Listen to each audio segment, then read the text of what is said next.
Okay, so a couple of housekeeping items. First things first, if there's a question that you want to ask, I just ask that everyone allows us to finish our statements, whatever it is that we're saying, and then raise your hand using Zoom. So not your physical hand, but there is an option to where you can click participants, click your name and click raise hand, and then we will call on you at the time where there's a gap in the conversation where you can ask your question. I ask that we all be a little bit understanding in terms of vocabulary because this is an Isese and Lucumi conversation. And so the vocabulary that I'm going to use at some points, I'm going to be referring to certain things in Yoruba, and they may not necessarily fit into the Lucumi liturgical lexicon. And so I just want everybody who's here to understand that certain portions of what I say is going to be in Yoruba. So if you hear me say Itan, I'm referring to a story, whereas Iya Okikilo may say Pataki. But from an Isese perspective, Pataki means important, pay attention to. So I just want to make sure we understand that we mean the same things, but some of the words may be a little bit different. We intend for this conversation to be, like I said in the prayer, fruitful, supportive. You are essentially getting a peek into the conversations that Iya Okikilo and I have in private as sisters in the tradition. And so this is not going to be an aggressive conversation or we're coming at each other like, no, Isese versus Lucumi. These are the sort of conversations her and I have all the time, literally in my living room or with Madrina or wherever. And sometimes it'll just be a random thought. And I'll be like, what, why y'all do this way? So I just want you guys to understand that this is a sisterhood. Iya Okikilo is my family in real life. She shows up for me in real life. We show up for each other in real life. Her children are my babies in real life, okay? So you all are just getting a peek into how we communicate with each other across traditions. And so I just ask that when you're speaking to us both, that you greet us properly because we have earned that right. And my elders have asked me to be more firm about greetings and asking for people to properly greet. And so the way to do that, if you're greeting me, it would be aboro boye boshishe iya, or ore yeo iya, or muso muso muso iya. If you are greeting Iya Okikilo, it would be o mio iya, because she is a priest of Yemoja. Okay. All right. So I'm gonna let a few more people. I'm also good with bendición. Oh yes, sorry. We keep that simple too. See? Vocabulary, greeting, cross with traditions. Yeah, yes. So I'm good with just bendición. That's fine. That's fine too. Okay. Sorry to cut in, but another one we use is Kuloro Nagbeo. I missed that one, Madrina. You know I ain't good with that type of stuff. Come on. Kuloro Nagbeo. Okay. Just so everybody knows, that is my madrina. Bendiciones, madrina. So if she cuts in and she says something, I always defer to her. So please don't take it as a disrespect towards me. If she does that, that's her job. I'm here for it. That's how I learn. She's who makes me better. And she's who the Orisha sent to change my life and the life of my family. So that's my madrina. So when you see her, say bendición, madrina.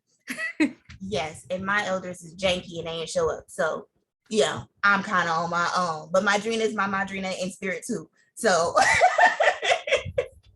we got support regardless. You know that. Absolutely. You know that, you know. Period. So first things first, questions.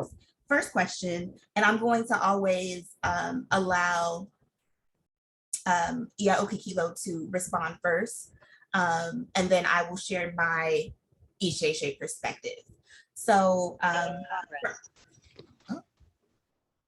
on, y'all. When you come in, please mute yourself. That way we don't interrupt the conversation in the flow. All right. So first question that we were asked to address is, what is our origin story? Meaning, how did we discover the Orisha? How did we come into this particular practice? So, Iya, how did you come in to the practice? What was your first instance of Orisha? My first instance with Orisha, I was about 4. And I grew up in SoCal, for those of you who don't know, and I was with my aunt, who is very Afrocentric. My family tried everything in their power to keep me away from this particular aunt because they wanted me to, yeah, you'll get it. My mama's from Ladera. Okay. I grew up in Ladera as well, literally on Ladera Park Avenue. Like, yes, over hill. So she wanted me to like be really streamlined, and my aunt took me to the ocean. And in hindsight, I didn't know what that meant, but I said, you know, this place makes me so happy. And she said, that's because it's Yemoya. So that was like my first introduction. My first real introduction long-term was I had started really studying and investing in hoodoo. I had a pretty firm practice. I had been taught by my grandma and all the things. And about 12 years ago, I started wanting to learn more. And I was on, you know, this blue app and the internets, trying to like find information, trying to find teachers, trying to, you know, starting like so many of us do in the diaspora, especially on the West Coast, because on the West Coast, there are no communities like you find on the East Coast. So there's like no temple you can look up in a phone book or anything like that. So I just started kind of self-teaching, and I had to unlearn a lot of that. And then I was looking for a midwife. And I ended up not being able to have that midwife because my pregnancy was complicated. But a couple of months after I had my baby, I saw that midwife in a group, and she was like, yeah, I'm the Iya of a small Isese community. And I was like, you didn't tell me. She was like, you didn't ask. And I was like, do I have to invite myself or what?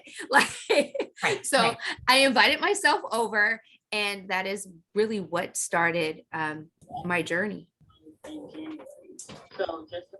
Yeah, so I had a very similar experience as well. So for those of you who don't know, a lot of people assume that I've been Isese my entire time in the Orisha sort of study space. Isn't that a different question? Yeah. I tried to hold back on that because it's a different question. You're right. But I definitely want to touch on this. My foundation is hoodoo. And so I've been a firm hoodoo practitioner since 2007. And so I was actually taking a hoodoo class, I want to say circa 2012, 2013, with an Oshun priestess. And this particular Oshun priestess, I had no idea who Oshun was. I hadn't even heard the term Orisha at that point. And so she was taught by the Metahoji, and I don't know if you guys know who that is, but he is one of the first elders in the US who helped to establish Oyotunji, as well as just, you know, Americans in the Orisha space. And so she was taught by him. And their sort of offshoot practice is New African Vodun, which is an amalgamation of Lucumi, West African Vodun, as well as some Isese practices. And so, long story short, she mentioned Oshun in one of our hoodoo classes. And I just felt like everything in my body sort of light up.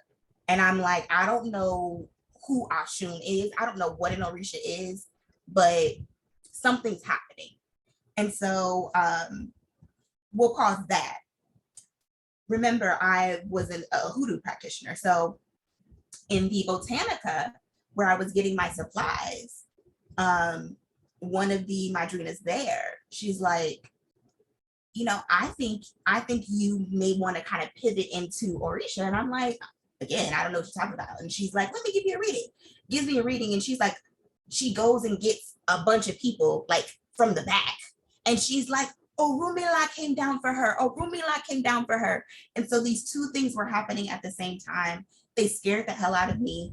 And I stopped communicating with anybody who had anything to do with Orisha for a couple years, because every time I received a divination, it was so spot on that it scared me. And so that was my beginnings into the Orisha space via my hoodoo practice. And so on the ground, it was really just me kind of leaning into that. I didn't join any communities via social media until maybe about, like 4 years into my practice. And so when people talk about all this like drama and stuff that was happening on Facebook, I was not privy to that at all. To the mess, to the drama, to any of it. I was on the ground learning.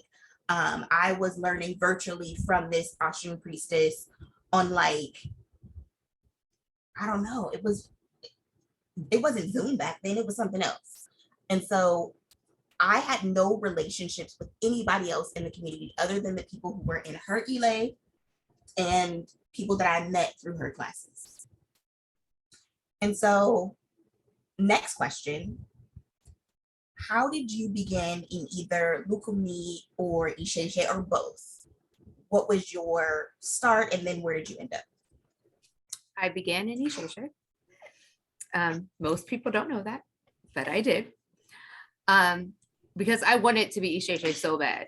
I was like, I was told incorrectly that Lucumi was not for Black folks. And I was told that I would never be accepted because I didn't speak fluent Spanish. And that really just hurt my heart. So I was just like,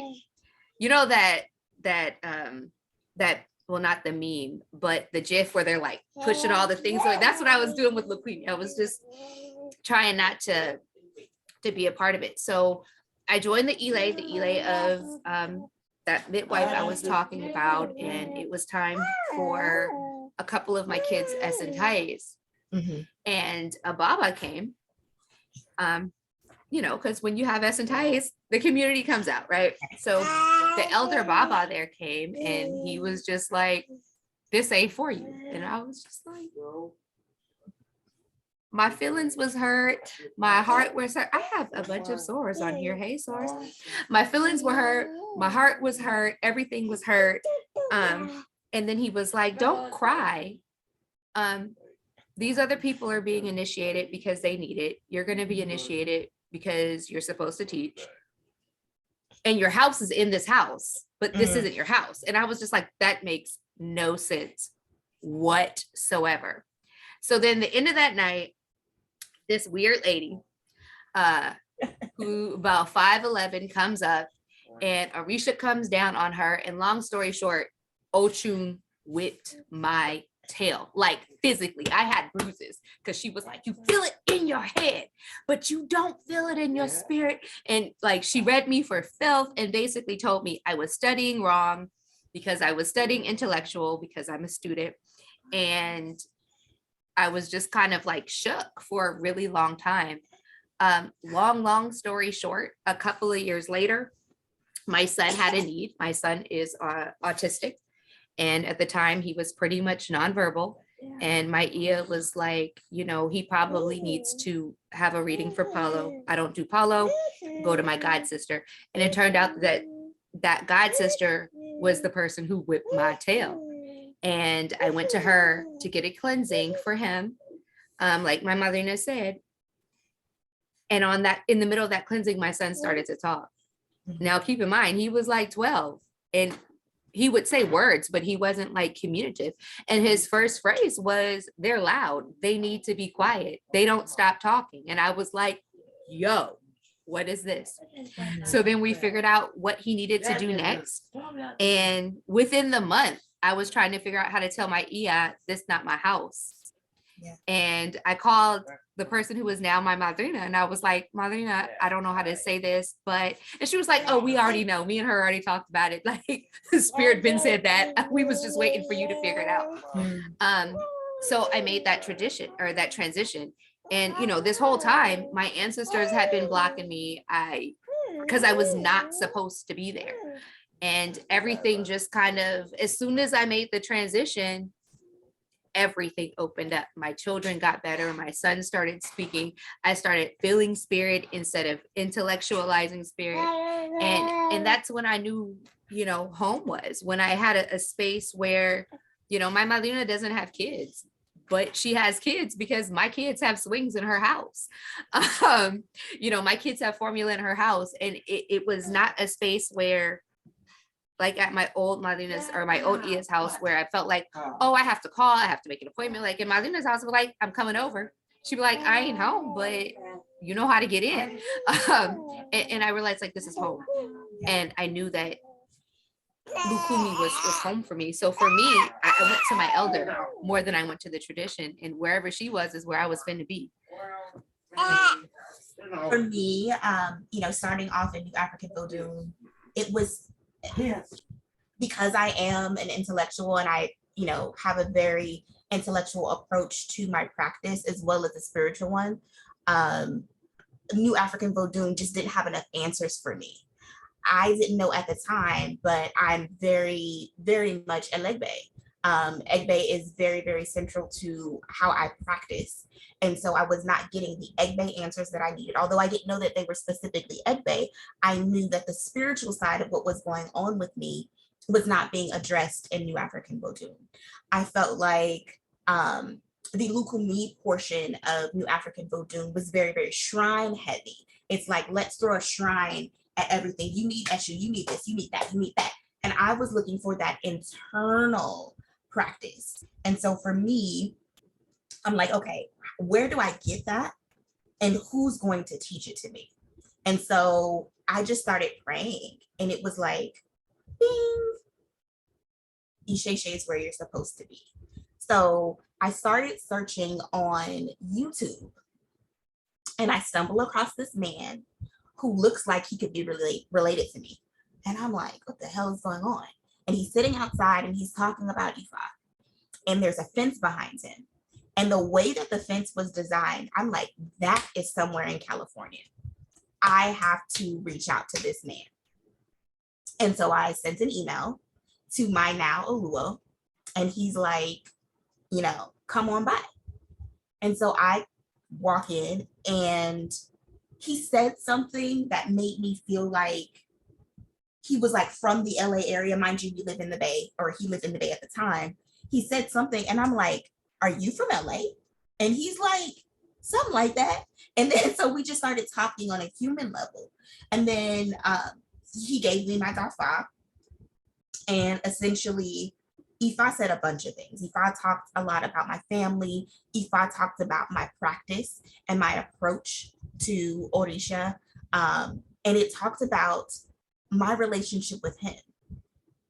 And he said, I don't know if he remembers this, but he's like, Ifa just said I have to teach you everything I know.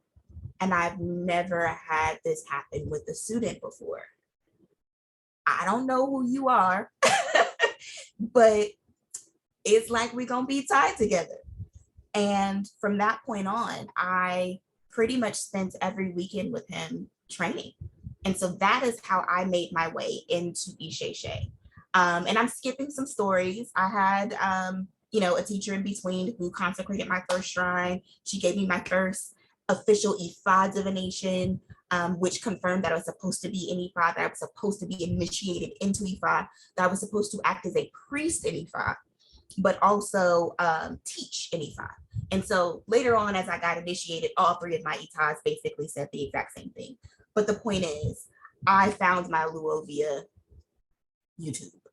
And I found Isese via him. And it was very similar to your story, Ia, where it's like, I followed the teacher and not necessarily the practice.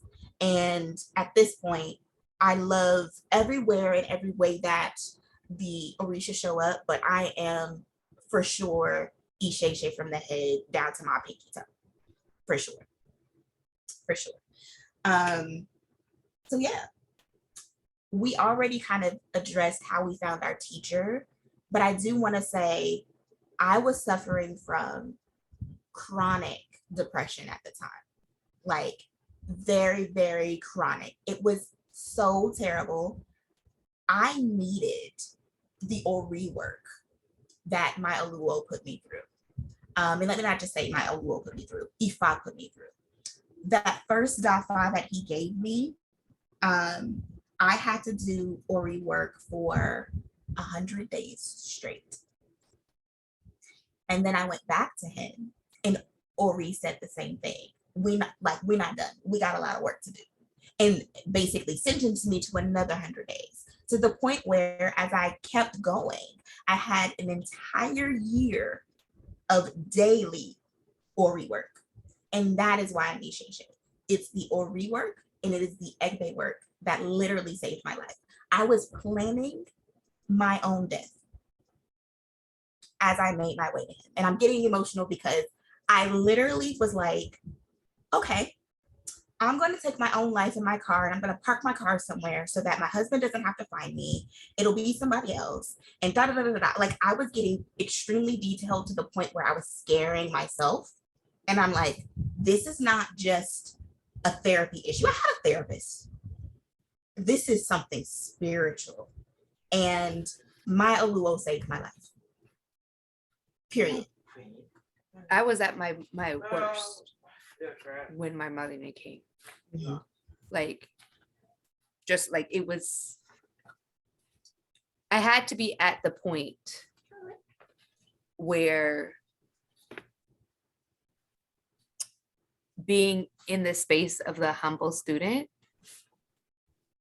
was okay. Mm-hmm. Because I was at the point in my career and at the point in my life where I wasn't the student, I was the teacher for everything. Yeah. And I had to be at this space where it's one thing to leave the church. Mm-hmm. It's another thing to leave the church, mm-hmm. right? It's one thing, like for me, I had to be at this space to where when Easter came or Christmas came, I couldn't be mad at it because then I'm taking my children away from their family. I had to be at the space where I can be like, I'm here because it's ancestral and it just is what it is. And I'm pretty much indifferent. And I had to be just all the way in that broken space before I could receive everything I needed. Because as a person, for those of you who don't know me, I am super dyslexic and I butcher words a lot. If it is not pronounced exactly how it is spelled, I am going to mispronounce it over and over and over again because I have a lot of trouble retaining that. And I would never put myself in the position to have to say them because I never wanted to have to be wrong or feel wrong. Yeah. And it wasn't until my madrina that I felt safe enough to be wrong and feel wrong and learn and do better. And, you know, I would be like, can I write this down? And she's like, after we do it another 30 times, maybe. Yeah. So it definitely, like it was my worst moment. And my teacher came when I needed her. Mm-hmm. And it's a kind of a side topic, but it's not. So many people chase the religion instead of their teacher, but your elder and your Ile is who you are with. Yeah. On your worst day, it's who you're with. When you are in the hospital with your stomach cut open and your husband, who is not a believer, is in tears, that elder is the one who's going to pick him up, you know?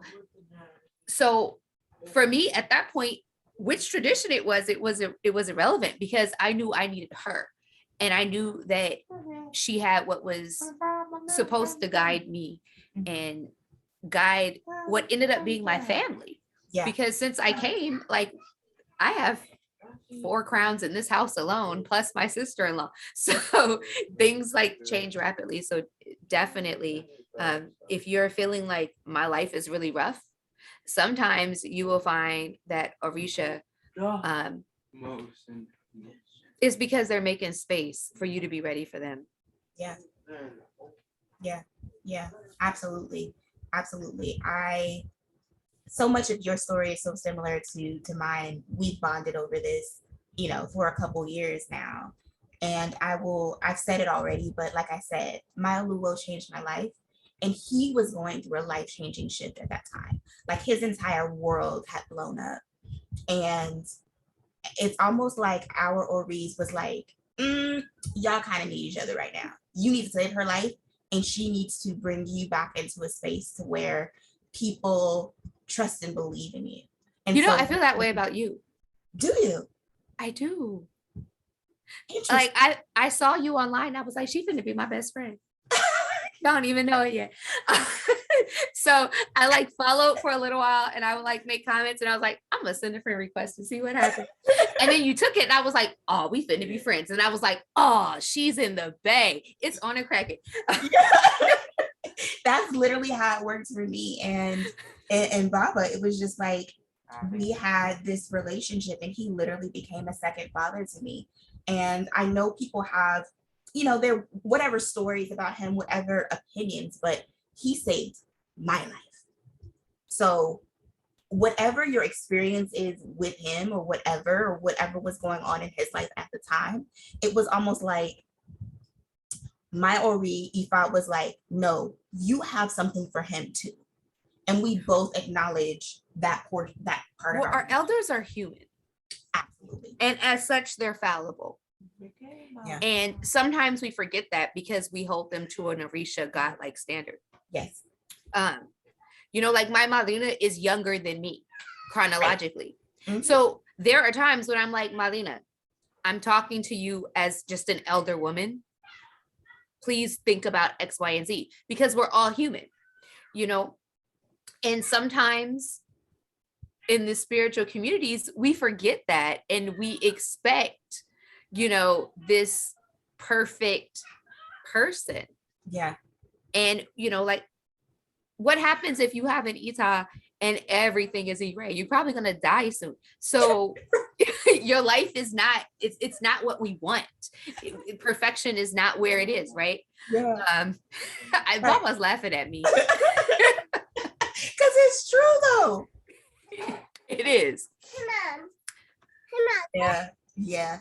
And like I said, he was going through his own thing. I was going through my thing. I show up and I am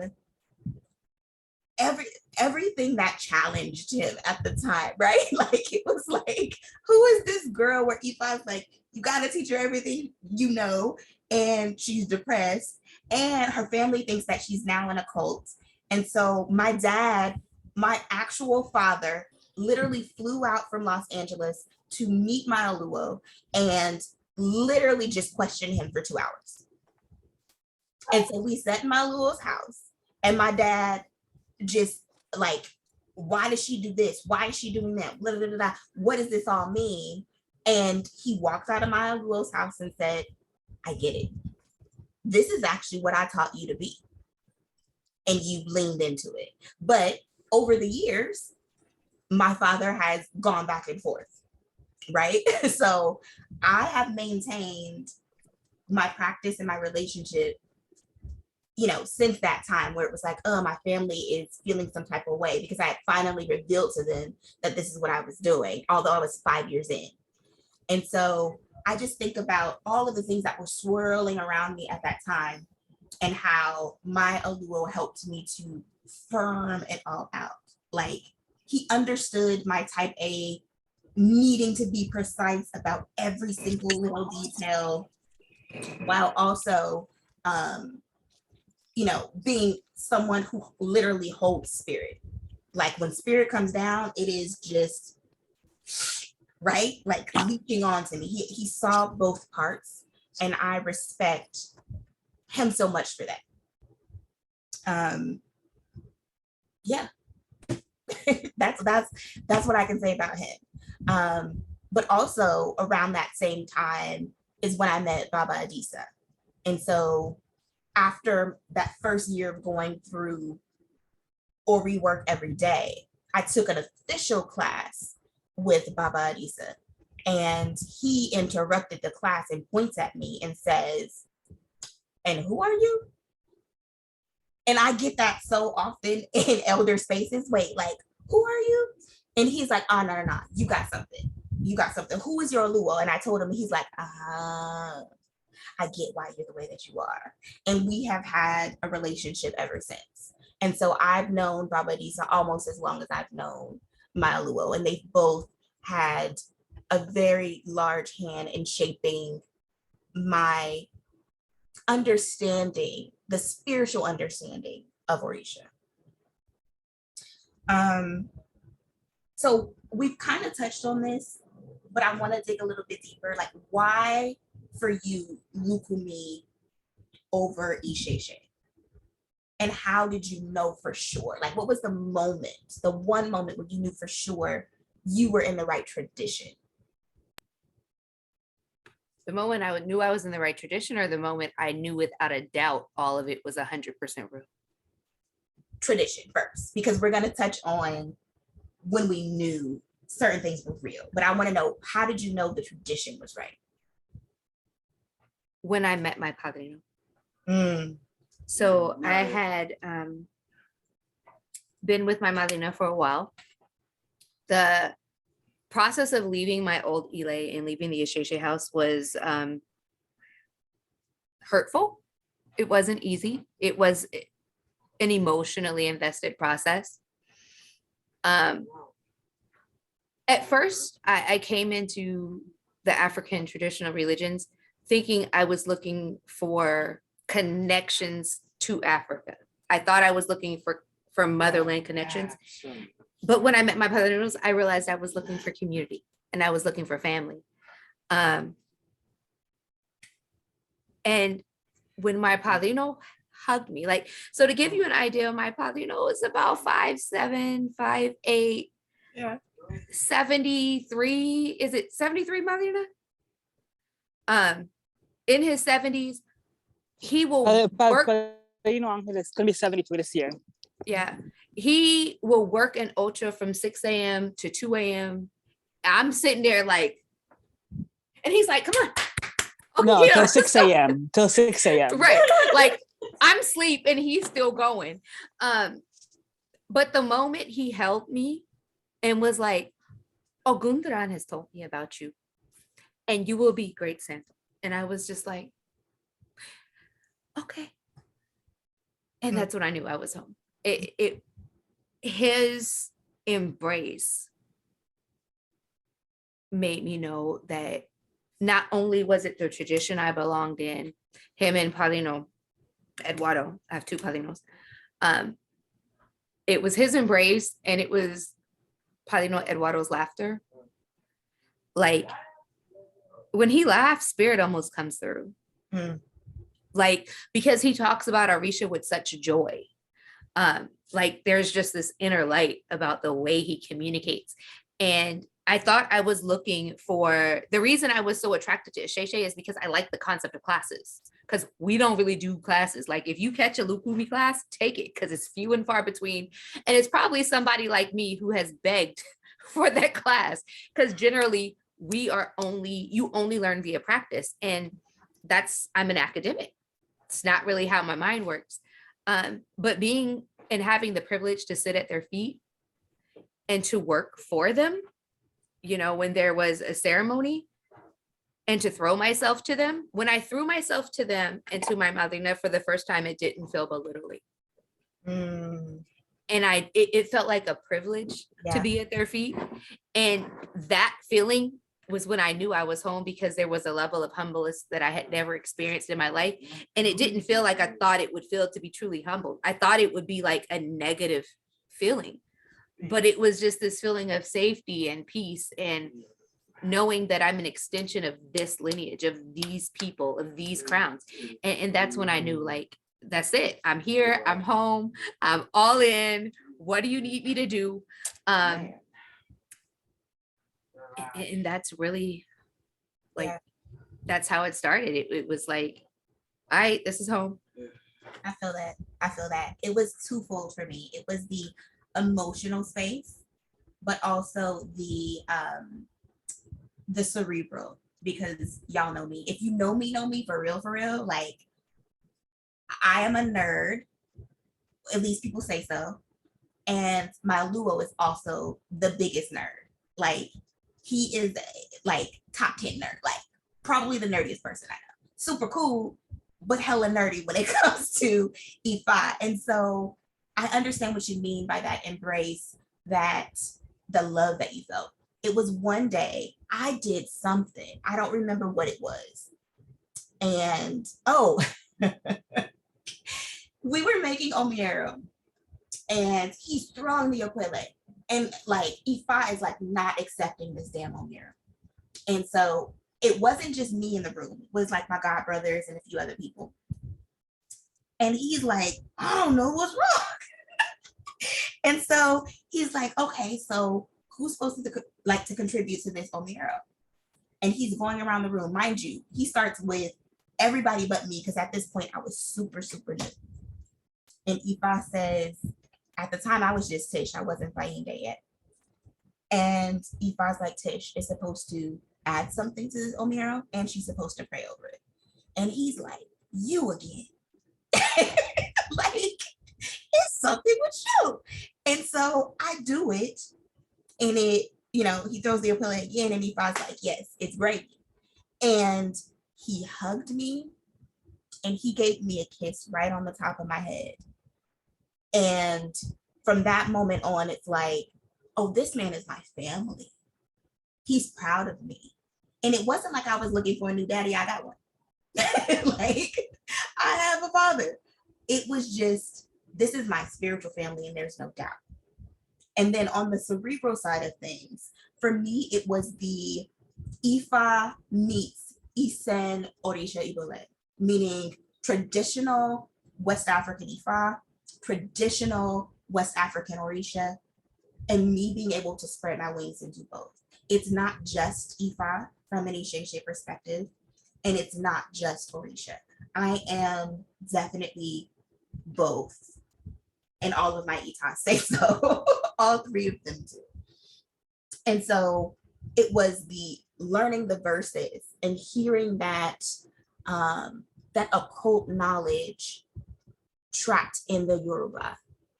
It was the culture meets practice. And sometimes you don't know the difference. That did something to me. It was the Ori work and the Egbe work. It was the, you don't get a shrine until you learn.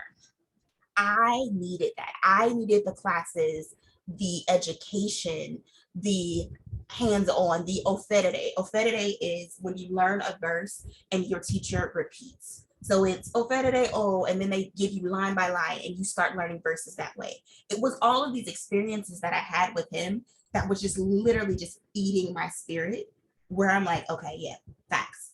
Isese is where I'm supposed to be.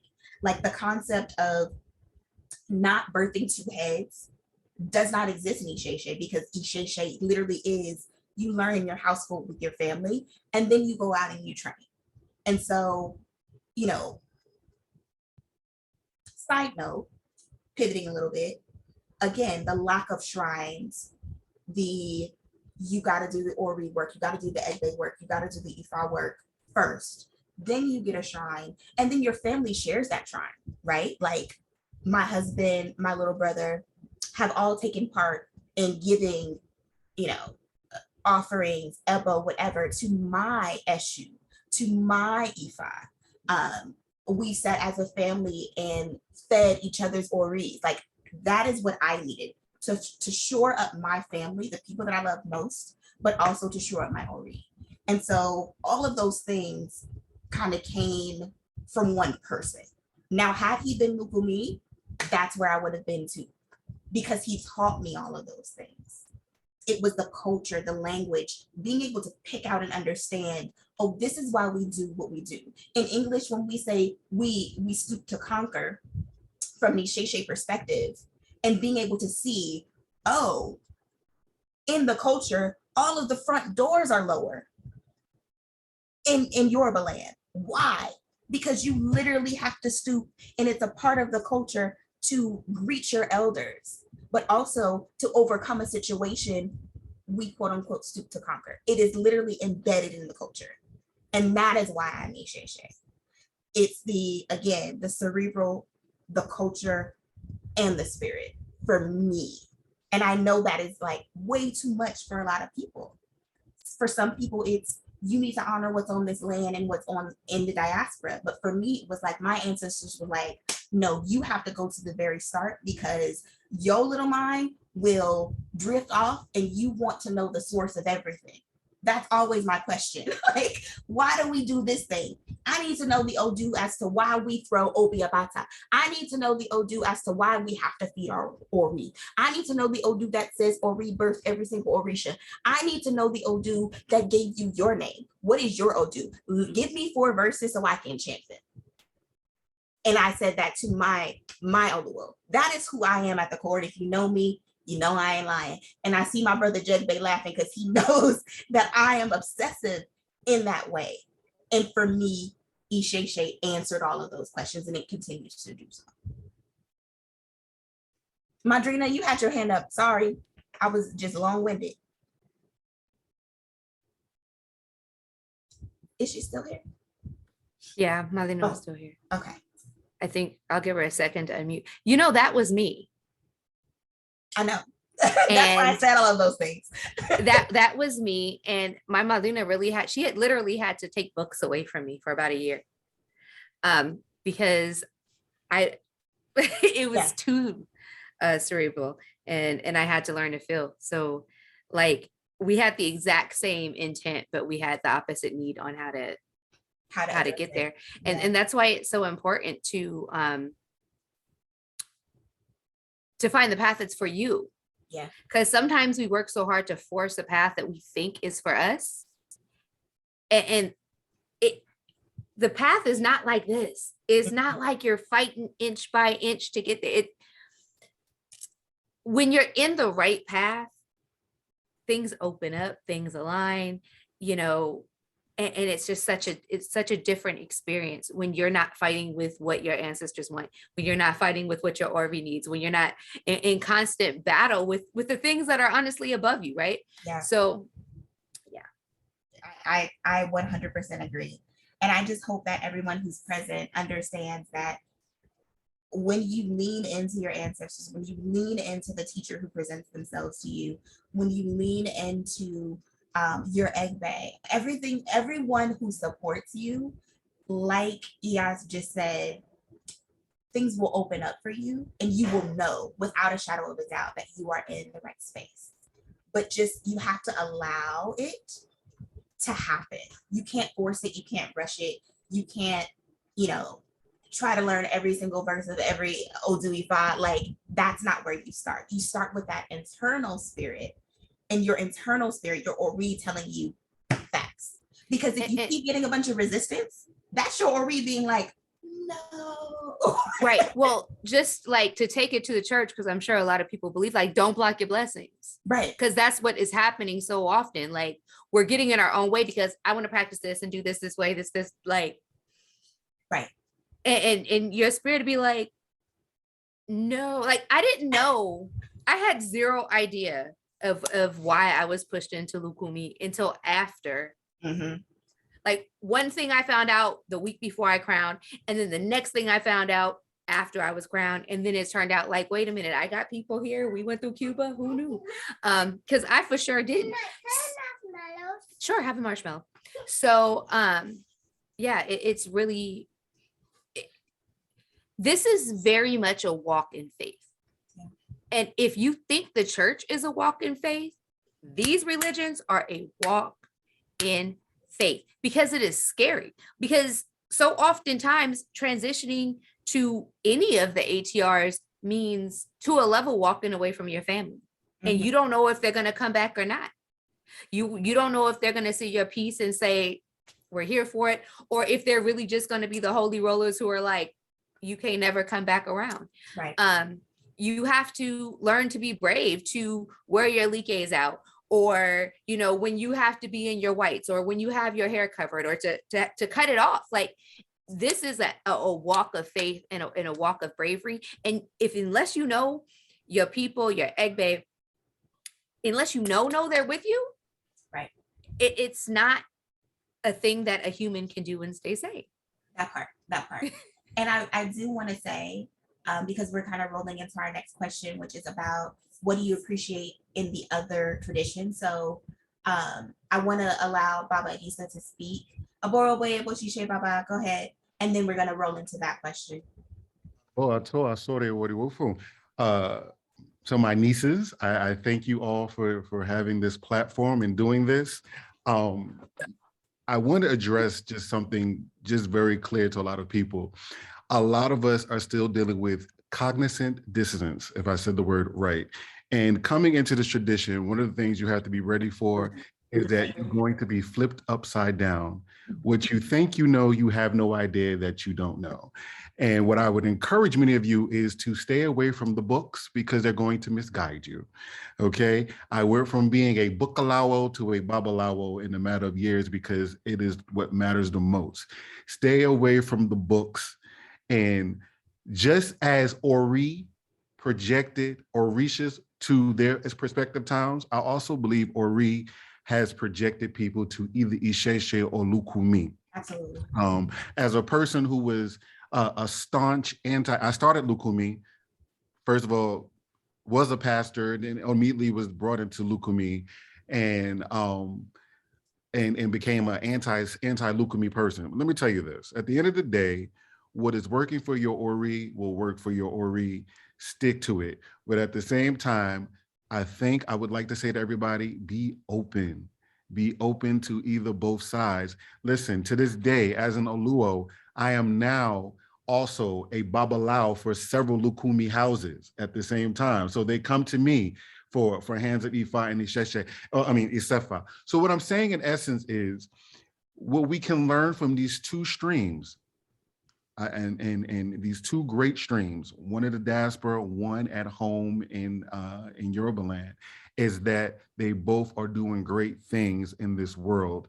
And so what I would encourage you both is learn from each other, learn from these two wonderful branches of this beautiful tradition, and see that they both they are the same, but not the same, but right. They are from the same source, and that's from Oludumare.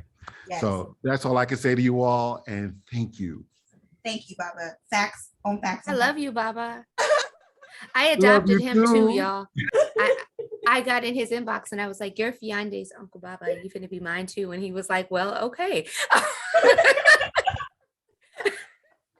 Madrina, I called on you and I think you kind of got disconnected, but go ahead. I definitely want to give you your yeah. Sorry, my phone died. Hello? Yes. Oh, yes. My phone died. It was a problem. I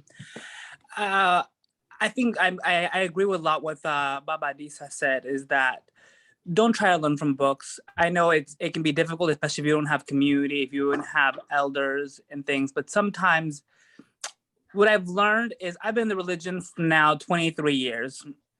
Started in Isese house, went to Lucumi, got initiated in Isese, received Idosu to like 15 Orisha in Isese, and then ended up going back to Lucumi for many reasons.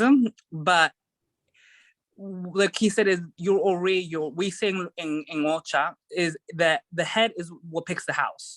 Your head, your Ori is what picks to be born. Where you need to go is where your Ori is going to lead you to. And that they both have, there's very stark differences in the form of initiation, in the form of practice, and even in divination. Mm-hmm. But I think that they both have to be honored. I think one of the big things is like what I was telling Sharina earlier, is that a lot of times people have that still very Christian view of like, well, my way of serving Jesus is better than yours. Or I have my version of the Bible is the real version of the Bible, or what have you. And that's more detrimental because both have information. And the truth be told is that there are things that were lost in the diaspora, and there are things that were lost in Yoruba land because of slavery. There are certain things that survived in Brazil or in Trinidad or in Cuba that are not the same that they are in Yoruba land. And there's things that are in Yoruba land that no one in diaspora has concept of, like Egungun society, oral society, things like that. So we all have, like Obedi says, is that that knowledge is spread throughout the world. And I think if we take down our ego and really try to connect, we could all learn from each other. Absolutely. and expand our knowledge. Absolutely, absolutely. And I think that's why conversations like this are so important, but also the relationships are so important. I definitely want to acknowledge the fact that, number one, Madrina has like welcomed me to every single thing that her Ile does. All of the women in her Ile have supported me through the lowest of the lowest times, when even when people in my Isese community didn't show up for me, they literally did. Literally, when I say show up, I mean, where we going? What we doing together? How much it costs? You ain't got to pay for shit. We got you. And so if I was so focused on Isese, I would not have this sisterhood. I would not have literally just a group of women that I trust beyond words. Like, I trust these Lucumi women more than I could ever say, because they have medicine, they have healing, they truly believe in the way the Orisha show up. And we are talking about building institutions, and we are talking about saving lives. And so when it comes to that level, we no longer are talking about, is this Isese or Lucumi? It is, what are we doing to save the people? And that is why I wanted to have this conversation. Period. Right. You know, for me, like, I'm very thankful for my time that I did spend in Isese, because I was able to see things from different standpoint. Because I will say, like, there are some Lucumi people who are very close-minded. There are some Lucumi people who are very, very close-minded. They don't want to hear about anything else. They don't want to know about nothing else. And I mean, fine, it works for them, whatever, you know. But I think they are missing also an opportunity to learn from place. Like, I remember when I was growing up, I was always that kind of that kid that always questioned things, always questioning. And in Lucumi, it was said a lot that you couldn't crown a locum, that if you crown a locum, that the person would die, that they go crazy and all this. And I was that kid, 11 years old, was like, well, there's a whole ass town in Nigeria to a locum, and they initiate to locum when no one's dead yet. So I don't know, you know? And I think it's like, they also have to understand and recognize that some things were lost in slavery and diaspora, and that's okay. Yeah. You know, I think what's important is to recognize what information, what traditions are which, and not appropriate or take things or change things to your convenience. Yeah. I think that's the biggest issue that I see. It's like, you know, there are people in New York who are crowning Orisha direct that were never crowned direct in Lucumi. And so it's, what are you doing? Right? Is this Lucumi? Are you doing Isese? Did you invent this? Like, where is this information coming from?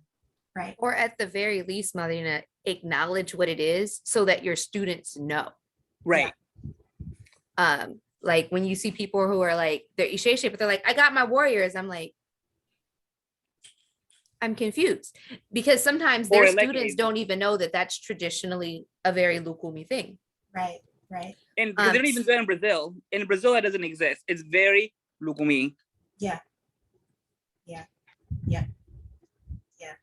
I definitely want to circle back to this portion of the conversation, because we actually have a question about like daily practices and receiving shrines and initiations. And I know Madrina is going to go like in on that section. But I did want to address the fact that, like, what do we appreciate about each other's practice that we've learned from each other? And I just asked if I could answer this first, because one of my things is literally Madrina. Like, I watched her save your life. And that was enough for me to be like, oh, she got the juice. And that baby's life I was just holding. Right. But it was also the way she walks into a room. She glides. She glides. And it's just like, oh, you got the juice. The other thing is, I was going through the most difficult time in my entire life. And Madrina was like, I'm coming over. It was no, and I'm like, well, and not only that, it was, I'm coming over because I literally called her and I was like, so I have this friend and I need you to help. And I don't even like, I was going through the worst time in my life. We both, like, it was a struggle.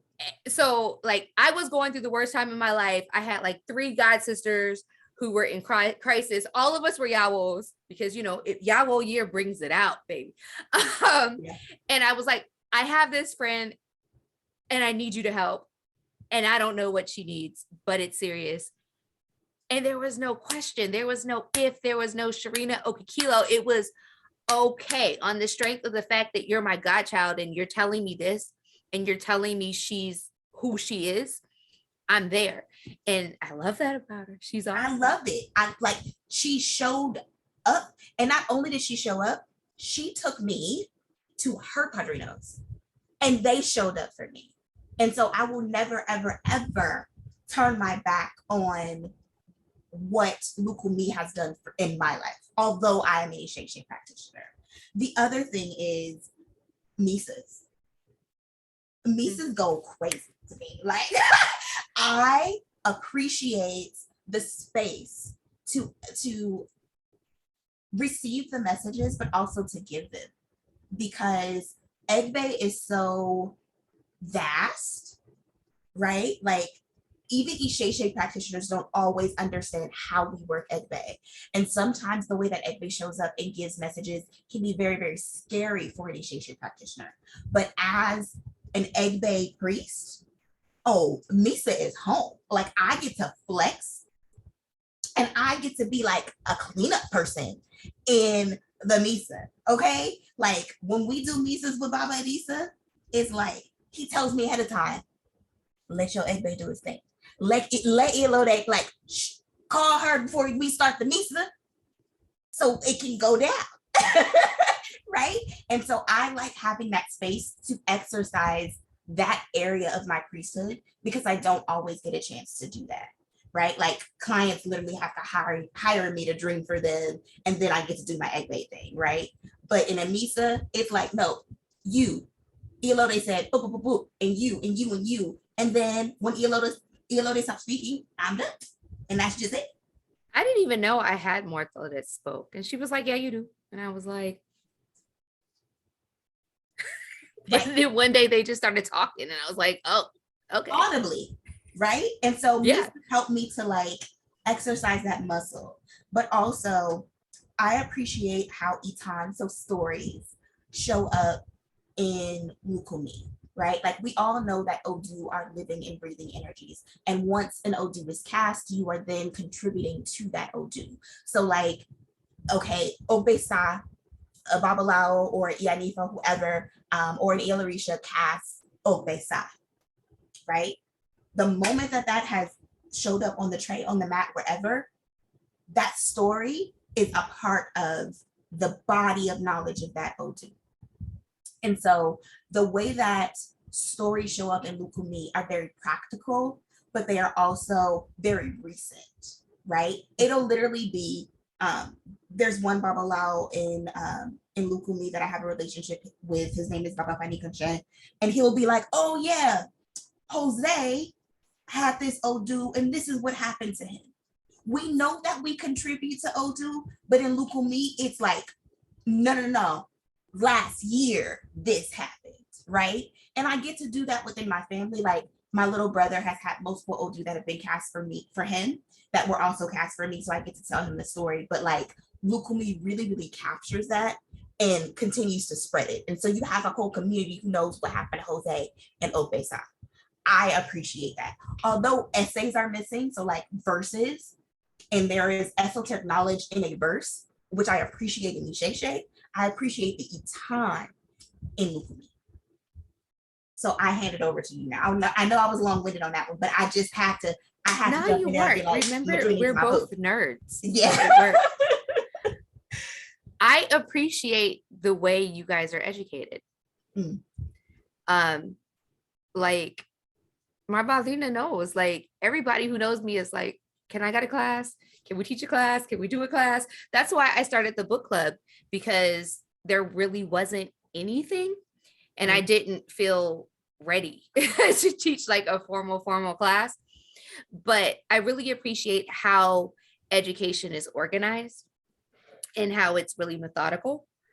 I appreciate it as the root to my religion. Like Lucumi would not be present, you know, if we don't go back. Like it matters who our founders were before they adapted to the West. It matters, and it matters immensely. And I don't feel like you can fully practice or respect this religion if you don't fully practice and respect the root.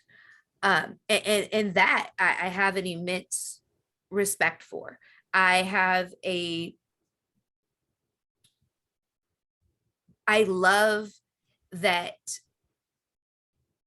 our culture and people are being drawn back to the pride of our culture in seeking Ifa, in seeking Isese. I love that, you know, as much as I hate to see somebody who done bought Ilikis at the store, at the same time, I'm like, for a lot of them, that's their first step to trying to reach back, you know? Yeah. So I might be like, yeah, you might not want to do that, but I'm also like, yeah, I see you. What are you interested in? Okay, I know and really know a dope person in this tradition. I know a dope person in this tradition. Right. Let me give you back.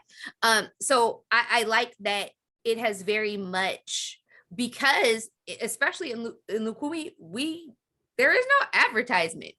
There's no advertisement for a class. There's no any of that. So people don't know where to start. I like that you guys are more upfront and outdoors and like, hey, we out here. I'm on the yard. You see me, you know, come through. I like that. And I really struggle with wanting to be that for people, because I'm not supposed to. My Isese no. So I'm supposed to be the person in the background making it work. But I really love and respect that is happening, because it's a reclamation that so many of us desperately need, especially, you know, on the ADOS side of life. So like the respect is 100%. I will take Isese classes all day, because I feel like as a Lucumi practitioner and as a priest, there is nothing that would beyond what I would want to know that came from the root of our traditions. Right. Even if it's something that we no longer do, I want to know why we did it and why we no longer do it. Why doesn't it not work in the West? Why did this walk away? Like those things matter. And I really appreciate like all of that. Yeah, I get it. You said a whole word, girl. You said a whole word. I think that I hope that people start to become more open to the educational part of it. And I know it's hard to be cerebral if you are an extremely spiritual person. And I know it's hard to be extremely spiritual if you are an extremely cerebral person. I happen to kind of be the person that teeters. And I think that is why my Ita for both Oshun as well as Ifa says explicitly, you have to speak up and you have to teach. And a lot of people don't know this about me, but I grew up hella shy. Like people see me in the internet Ifa streets and they think that I want to speak. But every time I don't, I get depressed. Like mine said, I have to teach, but I cannot be an activist, because for those of you who don't know, I was an activist on the front lines, and they're like, you can't be on the front lines, you're gonna die. Mm-hmm. And I kind of believe that after my Ita, but when you guys find out when it became real to me, then you'll know. When they tell me you're gonna die, I believe that with my yeah.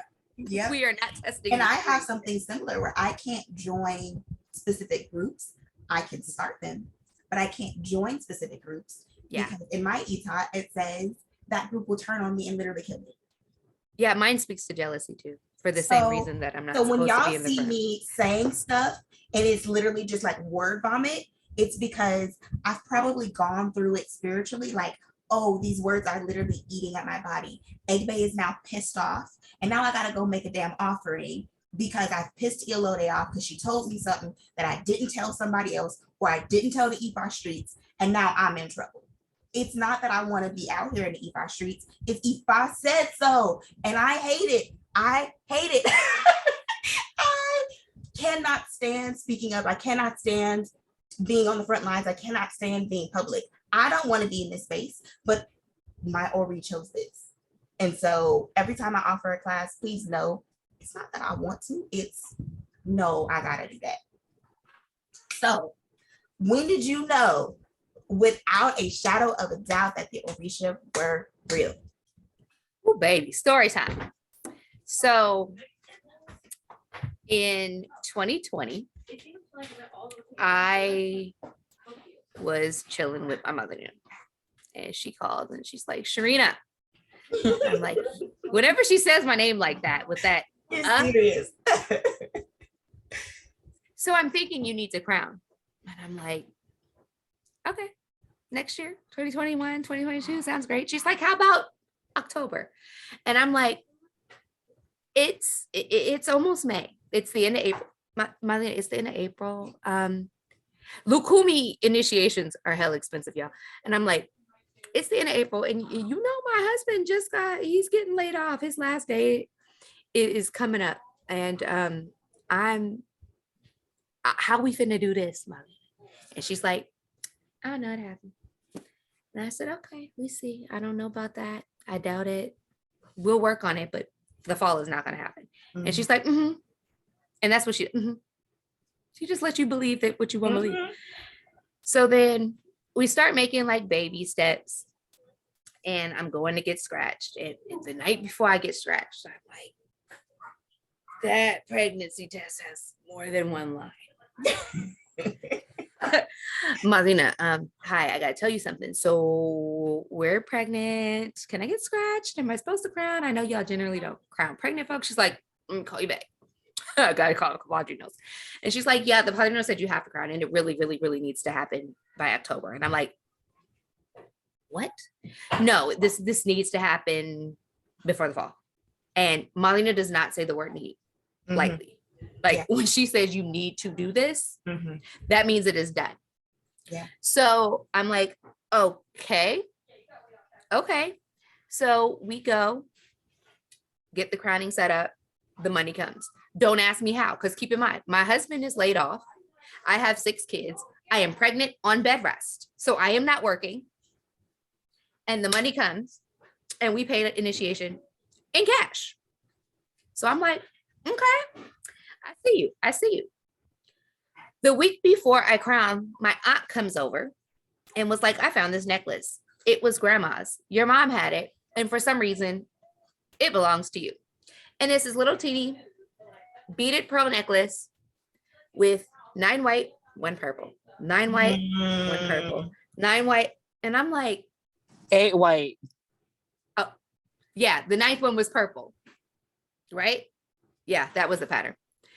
So I'm like, so 8, and then the 9th was purple. And I'm like, Granddaddy, I gotta ask you a question. Did grandma do anything that you might call devil, evil, worship, witch, Santeria, Lucumi, voodoo? Like, is any of this knowledge? And he's like, who told you? And I'm like, wow. Okay. So we get ready for my initiation, and everything gets pushed back by 1 day. Was I supposed to get ricotta? Grandma's birthday. Okay. So we're going to go ahead and do this. We're going to do this on grandma's birthday. Let's go. Let's get it lit. So on the 3rd day, we have my Ita, and Otun comes down, and my madrina literally, or my Yabona literally starts crying. And the Ita comes out, and long story short, they're like, you need to change your hospital. You need to change your midwife. and you need to prepare for a C-section, an emergency one. And if you don't, you will die. And the hospital you want to go to, don't go to it. Go to the one that you don't want to go to. And if you don't, you will die. And I'm like, I really want to have a home birth. And they're like, no home birth whatsoever. Hospital, the one you don't want to go to, or you will die. And so will the baby. And mind you, she had a complicated pregnancy. Yes. And about 2 months later, she had all these contractions and everything. And I literally popped off on her. And I told her, I said, if you die, it's not my problem. If you die or the baby dies, it's not my problem. I was going to tell him that. Yeah, because my kid called her. I was in the bathtub having contractions. And she's like, why aren't you at the hospital? I already told you. And I was like, I'm fine. It's not labor. She's like, go to the hospital. So we're going through all of this. I was literally like on the throne while crowning, having contractions. So I go to the hospital and they're like, listen, in my email, they're like, for any reason, if they have to do any procedure, no matter how small, you make them take you to the OR. Don't do anything in a procedure room. And I'm just like, Kaiser ain't going for that. Kaiser. So we have to have a removal of stitches. And I'm like, yeah, can you take me to the OR? And the doctor's like, you don't need the OR for that. I was like, listen, it's religious. I'm gonna need you to take me to the OR. I know it don't make no sense, but listen, Linda, listen. So the doctor's like, we're gonna try anyways. So they start trying to take the stitches out a little bit, and I scream bloody hell. They're like, fine, we'll take you to the OR, we'll medicate you. Get to the OR, they start numbing the area like they were supposed to. Before anything could happen, the baby's heart rate dropped to under 50. For those of you who've had babies, you know that's not normal. Baby's heart rate is supposed to be over 130. And then my blood pressure spiked to over 180. Because we were in the OR, they got her out and got the medicine in me in less than 2 minutes. So we are both alive.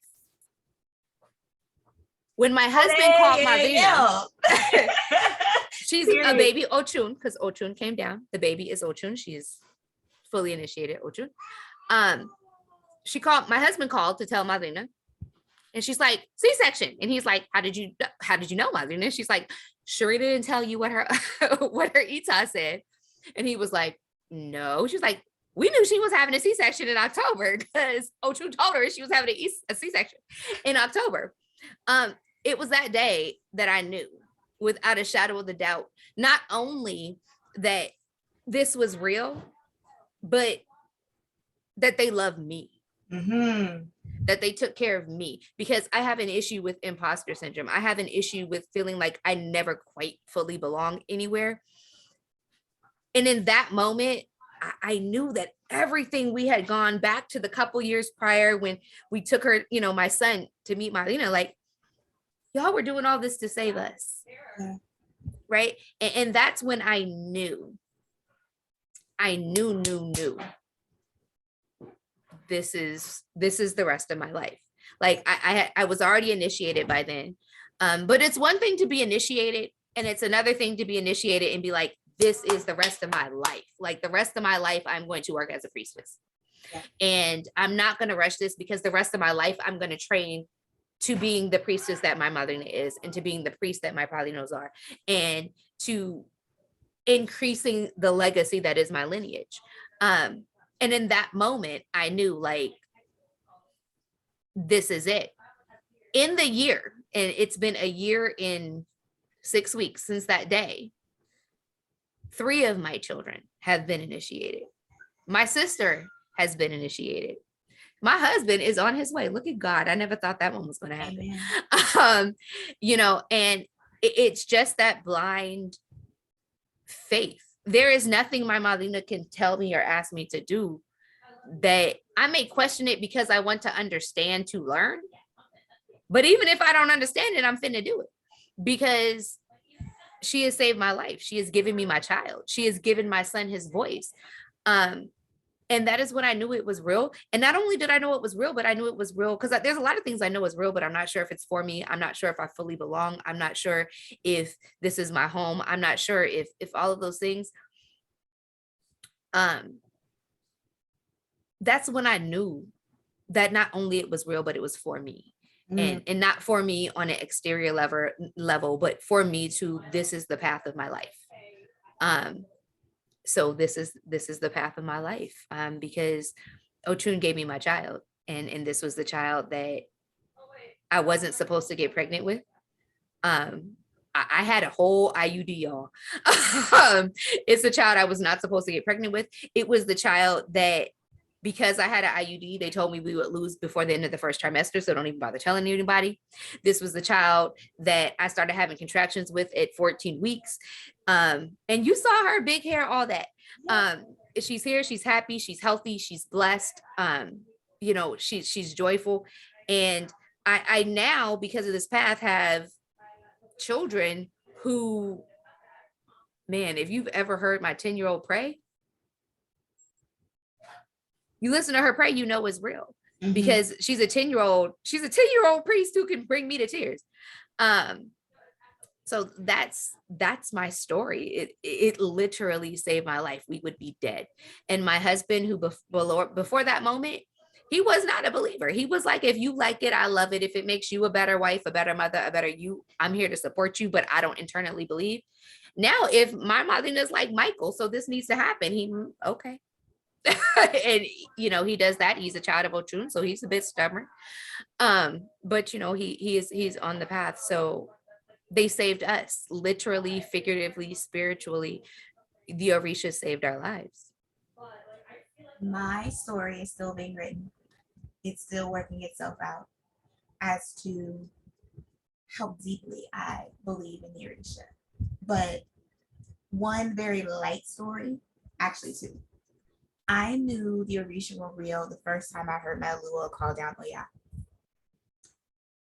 He called down Oya, and the pressure in the room changed so much that my ears popped, and it hurt like hella bad, to the point where I had to like grab my head.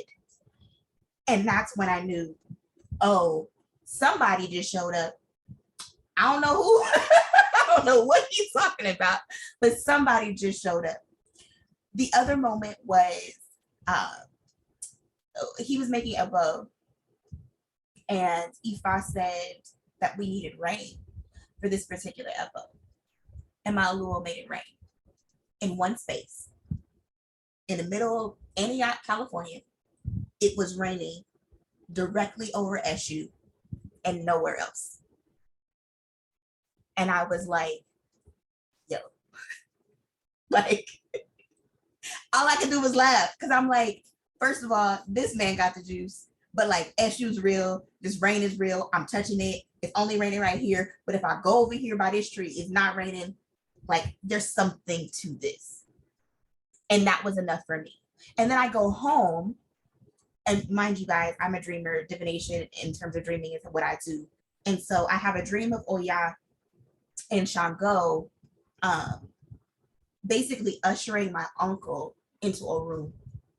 And my Alua kind of sparked that whole process, because my uncle he passed away, was very tragic, very young, and he was essentially stuck earthbound.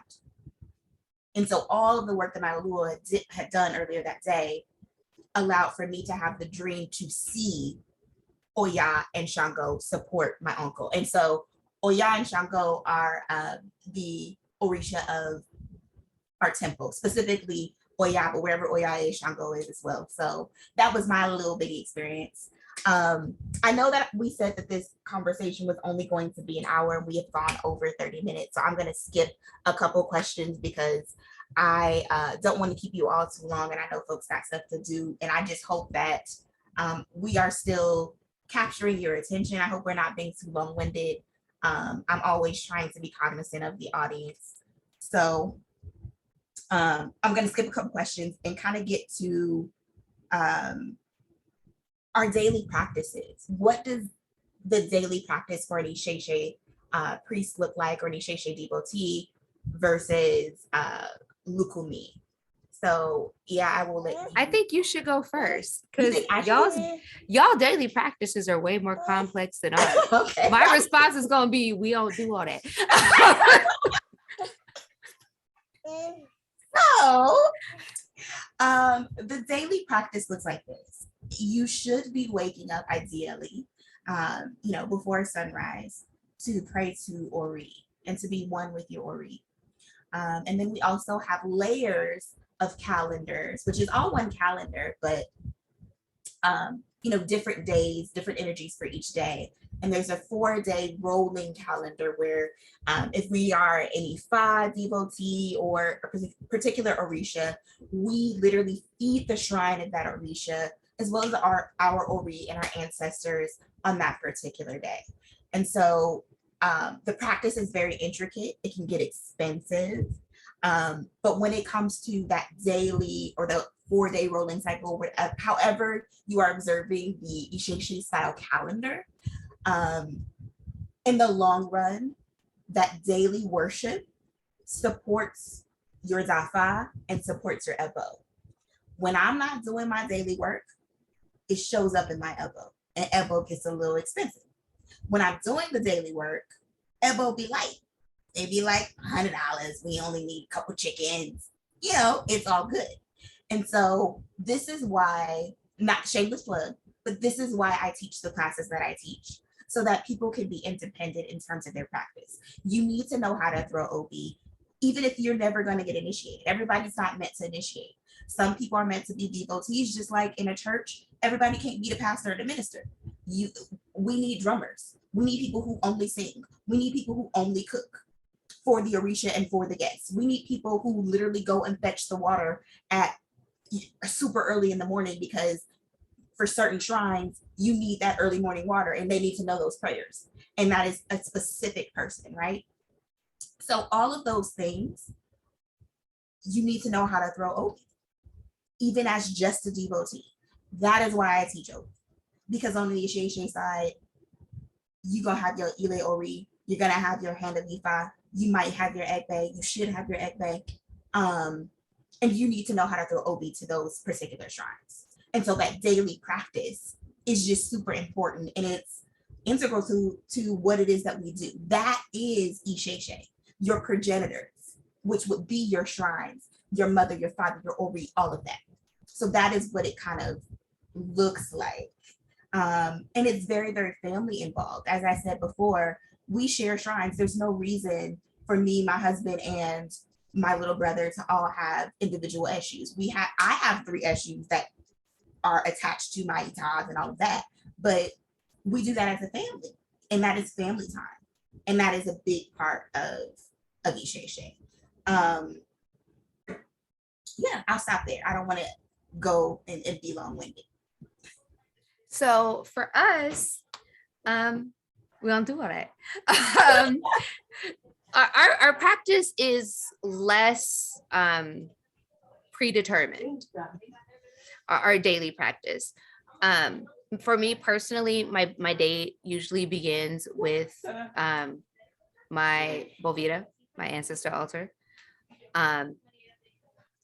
It is not before sunrise, because I'm usually just going back to sleep around sunrise, because, well, you saw the baby.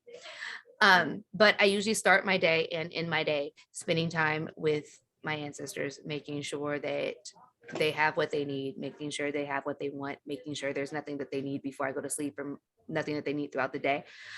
So that's usually where my day starts. In terms of a daily practice, we don't, when I first came over, I always would talk to Mother, and I'd be like, what, aren't we supposed to be doing this on Tuesday? Aren't we supposed to be doing this on Wednesday? And she'd be like, girl, if you want to do it, do it. So our daily practice, it really just depends on what you are doing, what your needs are, what the needs of your family are at any given moment. Every single day, I check on my Orishas. I make sure that, their space is clean. I talk to them. We talk to them. Like, That's what I was gonna say. So what we do is just talk. Yeah. Like we talk. I gotten to a point where I don't throw Obi to Ogun unless it's like a really, really big situation. I just talk, and I can hear the conversation, and I can hear what needs to be done, and then I just do the above and go ahead and keep going. Mm-hmm. Like I remember it's very much about just connecting with them. Yeah. When I first started, she was like, all of your ebos you don't have to divinate on. And I was like, what do you mean? Like you don't check? She's like, of course I check, but you will gain a relationship with your Orishas where you know, and when you're not sure, you'll have a feeling, and then that's when you have to double check. And it didn't make any sense for the longest. I was just like, what? Make this make sense to me. Yeah. Now I'm there in a lot of ways. Like I will know, oh, okay, Yemaya wants this. Yeah, okay, Ochun wants this. When I am doing things to clean my children's orishas or their shrines, I throw on that to double check. Like I am pretty in tune with their orishas. However, they are not like the ones who went to my head. The ones who went to my head, I know what they want. But the ones that are my children's, I double check, except for the older children, because they're pretty much at the point where they're taking care of theirs. The 10-year-old still needs a little bit of help, but the older ones are good. So my daily practice really just depends on the day. If I am struggling with my health, I will spend a lot of time with Saint Lazaro, or my Olokun. If I am struggling with my ego or with my children, give me my phone. Stop trying to. My son just took my phone trying to unlock the internets, y'all. So if I'm trying to focus on working on my ego or doing work for my children's ego or something, like I'll be working with Jongo that day. If so it really just depends. Our days are not scripted. Our conversations, our prayers, they're not scripted. They're not predetermined. And in some ways that was very, very difficult for me. Because I could memorize a prayer. That was easy, but learning to really speak from my heart, learning to call down what I needed. Without the script for me was a real challenge. And again, that's something I needed, because I would memorize all the things and feel nothing. So that's what our daily practice. At first, my daily practice was literally just sitting and learning to feel.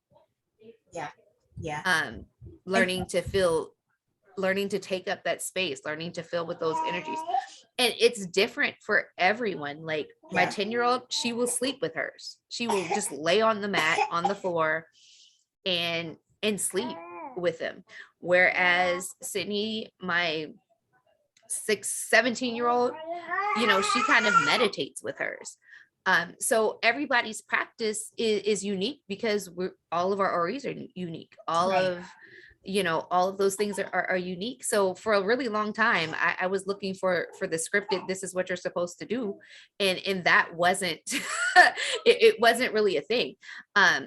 Daily things do look a little bit different around your Ocha birthday, because for those are really big deals for us. We have major celebrations. They look different around feast days, when we're paying special attention to those things. And in Lucumi, there are a lot of feast days, because we tend to acknowledge both feast days. We acknowledge the saint days, not so much because we practice, the saints, but our ancestors did in our lineage, and it is of honor to them.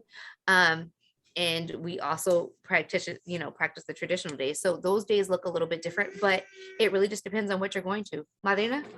Yeah, I think that it's also a misconception. I want to clarify about the rolling calendar and Ifa and, the Orisha on the Isese side. We very much talk to our Orisha, and the pressure and the insistence on building a relationship with Ori is so that we can hear, and so that we can feel, and so that we know the difference between the energy when it shows up. I didn't know we were doing our rework for like years. Because I feel like raw or rework looks so different to me that I have a hard time recognizing it. And also there isn't this overt acknowledgement of like the 9 aspects of Ori, right? Like yeah, I don't see it. Like when we have our conversations, I'm like, I'm not hearing it. I'm not hearing it, Okikilo. Like you gotta tell me, right? I was like, Marlena, what is this? And she's like, oh, we do it this way, this way, this way, this way. So it because it's for me, and then I will give it to Marlena, it's a practice that is lived in a different way. So Lucumi, for me at least, is very much a practice that our ancestors didn't have time. They were slaves. Like, so this tradition, because it came through the diaspora, we are efficient. Like when it comes to time, because you didn't always have time to do that designation. So a lot of our practices are just intertwined in how we live. They're not standalone, right, practices. And for me, like I have to have that standalone, like I'm feeding my Ori today physically, not just my Ile Ori. I need to know, yes, I can hear Oshun because she's literally in my head, but I'm going to throw this Obi because I know she wants something from me. I heard it, but I need to see the signature because the signature is going to tell me not only what she needs, but also what I need. What is this signature saying? So I teach 4 levels of Obi, right? So it's not just the yes or no. It is the answering this question, but it's also pointing to an Odu. And if I'm feeling froggy, I'm going to throw 2 Obi at a time so I know what this signature is saying about my life today. So it's not practical from a ancestors that were unfortunately enslaved, but it's Yoruba culture, to be sure. We don't guess about nothing. Like you got your intuition. I'm not telling you to not trust that, but you have to confirm every single thing. And this signature is going to point to something in your life, and specifically what Oshun is telling you that you may not necessarily hear, but you're not hearing it because you're ignoring it, or it's so subtle that you need this particular signature to tell you. And so, prime example, my paternal grandfather recently passed away, and I was going through my Ose, and my ancestors, I heard them, you need to call your grandmother. You need to call your grandmother. She's not okay with the passing of your grandfather. I heard that, but the signature that I threw was Oturupanwani 5, which is the Odu of my Ile. And that Odu talks about basically being a stand-up elder and going to your elders and making sure that you allow the space for that. So it was reminding me, you got to show up for your grandmother, because Oturupanwani 5 is an Odu that if you are an amateur, you're not even allowed to chant it. You're not even allowed to speak it. So for that signature to show up for me that day, it was like, I'll bet I'm stopping right now and I'm calling grandma, right? So I wouldn't have gotten that intricate little detail if I was just listening, because I heard the message, but the signature told me a different level. And that is why we do Ose. And I understand from your perspective, right? Like a slave can't do all that. Get it. But I can. And my ancestors went through something that allows me the space to be able to do so. So I'm going to do that thing. If I may. Yes. Sorry, Madrina. I think one of the things that's also very, very different is that when you crown Lucumi, you can have 6 to 10 itas depending on who you're crowning. So we're very much of like, go back to ita, go back to ita, go back to ita. I usually get maybe 3 readings a year at most, because usually anything that I'm having an issue with, it's in my ita. And at this point, I've had more than 10 itas and all these things. And I think the structure of itas are very, very different. Oh, yeah, we're going to get to that part of the conversation too. Are very, very different. So like when in Lucumi, when you make Ocha, we give you an ita, and it's like your handbook for life. Every single problem you're gonna have is gonna be in here, and every solution to the problem is gonna be here. Get to know your ita, so that when you have a problem, you don't have to confirm it because it was already told to you. Right. This is the medicine. But This is what everybody you do. doesn't have an ita, right? So like from an Isese perspective, we have people who are just devotees who are never going to even receive a shrine outside of Ile Ori, Egbe, ancestors, Ishefa, right? Right, but in Ishefa you have an ita. Loose. At least in Lucumi, we have in Lucumi you have an ita. Yeah, it's loose for us. So since we've already kind of gone there, Okikilo, I want to kind of lean into a question that ELD actually asked me to make sure that we address. So let's talk about the daily practices, but also let's talk about receiving shrines, Palo, and Gungun, Egbe. Like, let's lean into that. This is going to be the bulk of the conversation. How do you find out you're supporting Orisha? Like, let's get into the meat of why most people are here today. Like, this is the part that they really want to hear. Like, how do we receive shrines, initiations? How do we know our Orisha? Like, what are the differences from an Isese perspective versus Lucumi? I think when you're starting, the process is fairly the same. From the point where you have an Ile, you have an elder, you know, this is my space. And I know I've said it today, but I cannot say it enough. Before you do anything, make sure you find home. Yeah. Because changing Ilays hurts, y'all. If you can avoid it, it's like a divorce. And even on good terms, a divorce, you know, ain't great. And you know, my original we are back on really good terms now. We've had a heart to heart, but there was a lot of hurt feelings for a long time for both of us that neither of us really knew how deep those feelings were. And speaking of ita, that came out in my ita, that there were hurt feelings and all of that. So literally everything comes out in your ita. For us, the order of operations loosely, because there are exceptions to everything, and I cannot give a big enough exclamation point for there are exceptions to almost everything you can imagine. But generally speaking, you receive your likes, you receive your warriors, you would then receive your olakun, possibly your abeji. From there, you could go on to a full initiation, which would be priesthood. Yes, you may.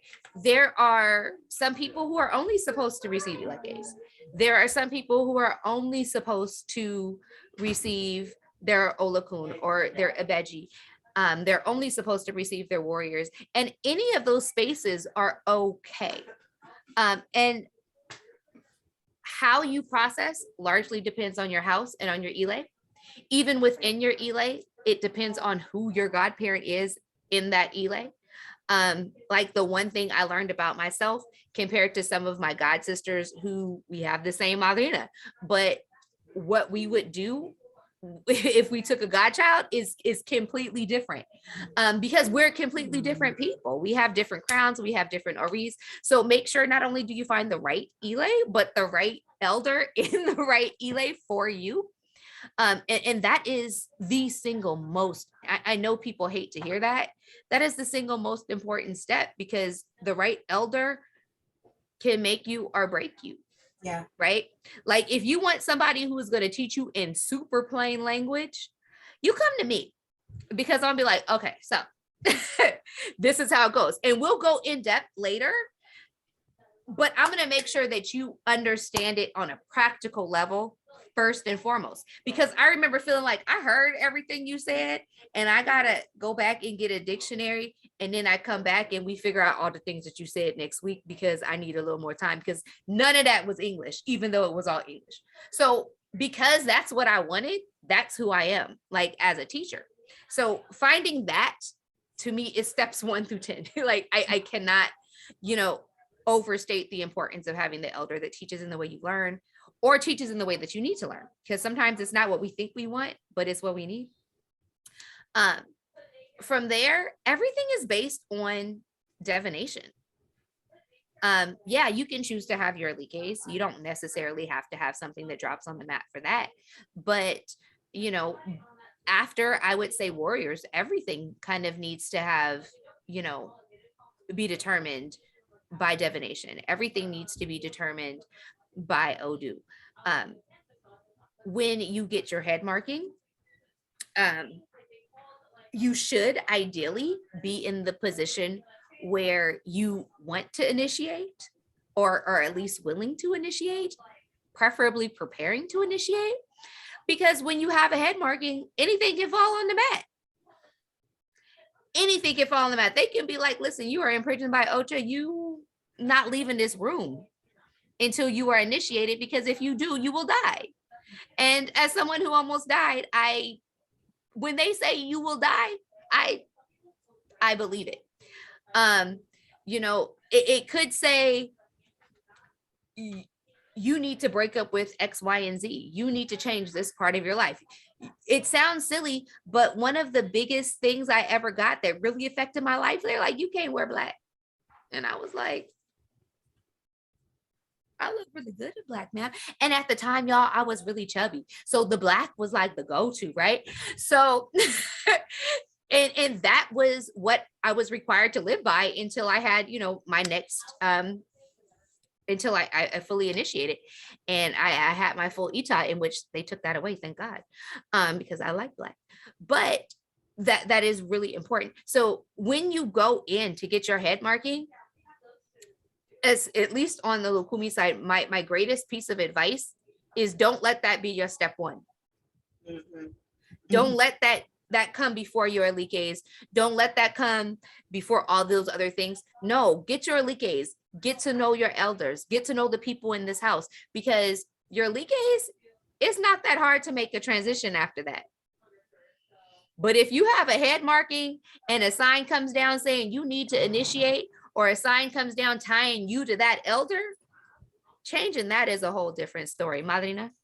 Right. I think what you just said is very important, you know, having to, from our perspective, having someone come, because what we do is we use the shells of our orisha, of our crown, or legua, to mark your crown, to mark your head orisha.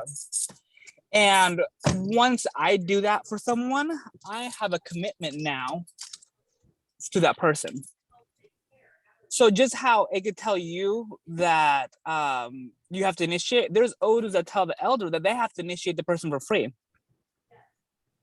So am I prepared to gamble that and have to do that? Yeah,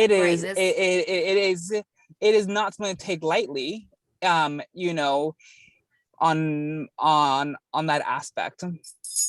But like she said, there's acceptance to all the rules, you know, there's things. There are. And people are like, will you divine for me? I'd be like, here's my Venus number. Because I'm not ready for that to go on the mat. I do not want God kids yet.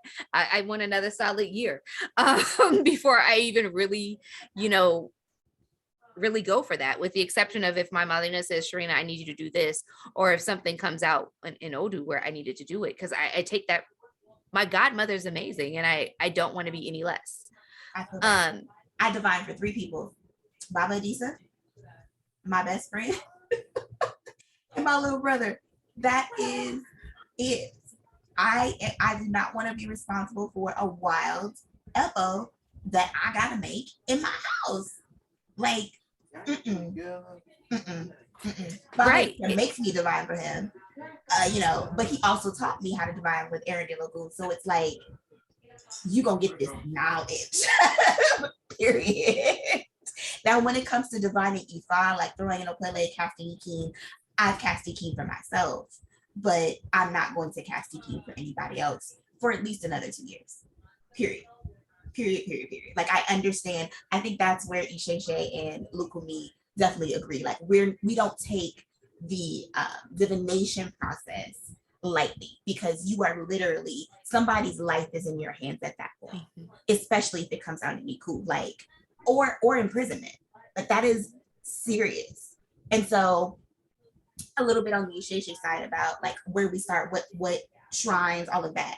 Typically, if someone has grown up in this tradition, it is Essentai where they start. So if you are a boy, a baby boy, 7 days after your birth, if you are a girl, no, I flipped it. Sorry, 9 days for a boy, 7 days for a girl. That's one of the things that hurt me about transitioning. You could tell Martina, I was like I want an esentite. The other ones had an esentite. This baby didn't. And she was like, girl, for what? She's born crown. She don't need esentite. No, like for us, it is very much your Ori.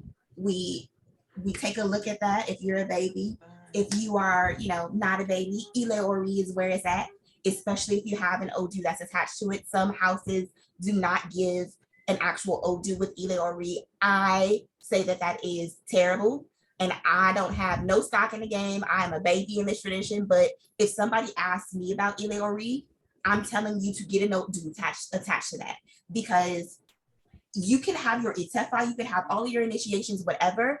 I always go back to Ogunda Bede. That is my Ile Ori Odu, and it's pretty firm. Like all of the information that is in that Odu speaks to me, just as Otura Ogunda my Itefa does. And so you also can start with your hand of Ifa. So your Ile Ori is super important. Feeding Ori is, I've said this all night, but it is so foundational that I think across traditions, everybody should have one at the very least, so that you know how to feed your own Ori, so that you know what your own Ori requires. Ishefa, in our tradition, Isese, I think people think that everything is Ifa centric, and it is not. There are traditional Orisha practitioners who have nothing to do with Ifa. They are straight up and down Orisha only. They don't have a hand of Ifa. They do not go through Itefa. Everything is done with Erindi Logun. Everything is done with their respective Orisha. Can you say that again? Say that again for a lot of people, because a lot of Americans don't understand that. Yes. So Ifa is very, very heavily evangelized in the West, or in the diaspora in general. There still exists hundreds of thousands of Orisha devotees and priests in Yoruba land who have no connection to Ifa. My Yeye Ashun does not have Ishefa. She does not have Itefa. The woman who trained me and initiated me to Ashun has no connection with any of that. Period. So let's try to not use Ifa as an umbrella term for everything that happens in Yoruba land. One, Ifa initiation. That gives you an entire book, kind of like what Madrina just talked about, of your life, your do's, your don'ts, the Orisha that support you. Same thing if you go through a dosu and you initiate to only an Orisha, it's still going to give you that book, that life, that any Orisha can possibly come down. So this is, again, why I teach an entire 2-day Ori class, because your Orisha are determined before you are born. If you sit down on somebody's mat and they say, these Orisha are fighting over you, leave, because that is not accurate. That's not a real thing that happens. The Orisha are not fighting over you. That was already determined before you were born. So it just means that there's something in that divination that the diviner can't quite figure out, or you probably have to initiate to more than one Orisha, which is what we sometimes do on the Isese side. We have multiple Orisha who agree to support our destinies. We have family lineage Orishas, like Ogun is my Orisha, but he's also of my father's lineage, my father's father's lineage, but also of my mother's father's lineage in the form of Hevioso. So I have a lot of Ogun energy. I went to initiate to Ashun, and Ogun came down like, yeah, not before you serve me. Ogun kept taking all of the Obi. Like, this is my child. I'm gonna let Ashun do her thing because it's her child too, but like, really though? And then Logun Ede came down, and I'm like, I don't even know who you are, sir. Like, who are you? And so the Orisha priests in the room are like, oh, well, this is an amalgamation of, like, they didn't say amalgamation, that's my word. But they were like, yeah, this is Ashun and Ogun kind of coming together for you. Like, on the Isese side, so many things can happen because we are physically blood related to multiple Orisha. So they can show up for you at your initiation, or even before that, at your Esentaye, at your Ile Ori reception, at your Ishefa reception. That is how we do it on the Isese side. Baba Adisa? Thank you. I think the beauty of what we can see in this is that we have let's go back to what the word Isese actually means. A lot of people we throw the word around, but we actually do not know what the definition means. Many people. It is the wisdom of the elders and the ancestors passed on. We are repetitious. Yes. And so why we do the things we do is because that's what the ancestors did. And that's what the ancestors learned directly from Orisha. And so what we do is repeat those things because that's how the knowledge is passed around. I'll put an example. To become an Oluo and to receive Orisha Odu, I had to recite at least 26 verses of each Odu. And I had to memorize it. And so you sit before a council of 24 Babalawos, and you have to recite because they want to make sure you're qualified as a priest or as an Oluo or as a Babalawo, that you know what you're saying, and you have to tell the elbows that go with it. I say all that to say is the beauty of Isese and why we as leaders, I don't know, for anyone that considers me an elder, I just see as a little young boy in this tradition. But the fact of the matter is we are still in the infancy stage in the Americas as far as Isese. And so what we're endeavoring to do is to establish those guidelines and boundaries that, hey, everybody's not going to be a priest. I'm sorry. The first thing I'm going to do is I'm going to divine, do you belong in this tradition? That part. Okay. Do you belong in Afa or Ifa? Right. Okay. Right. So, and not to mention, sorry to interrupt you, Bob, but I really want to hit home on this. Everybody does not have Orisha on the Isese side. Some people, you are only guided by your Ori. Some people, like Inirete Osa, you are guided by your mother's Ori. Some people, you have multiple Orisha. Some people, it is just Egbe. My chief, just Egbe and Ifa. That's it. No Orisha.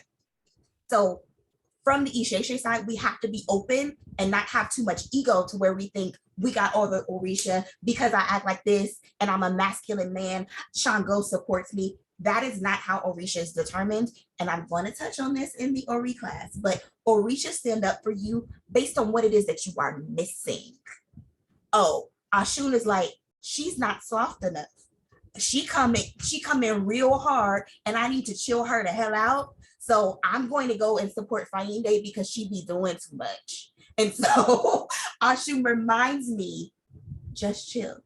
Ashun reminds me that I have medicine that men need. Hence, my partnership with my Oluo. I'm just going to leave that there.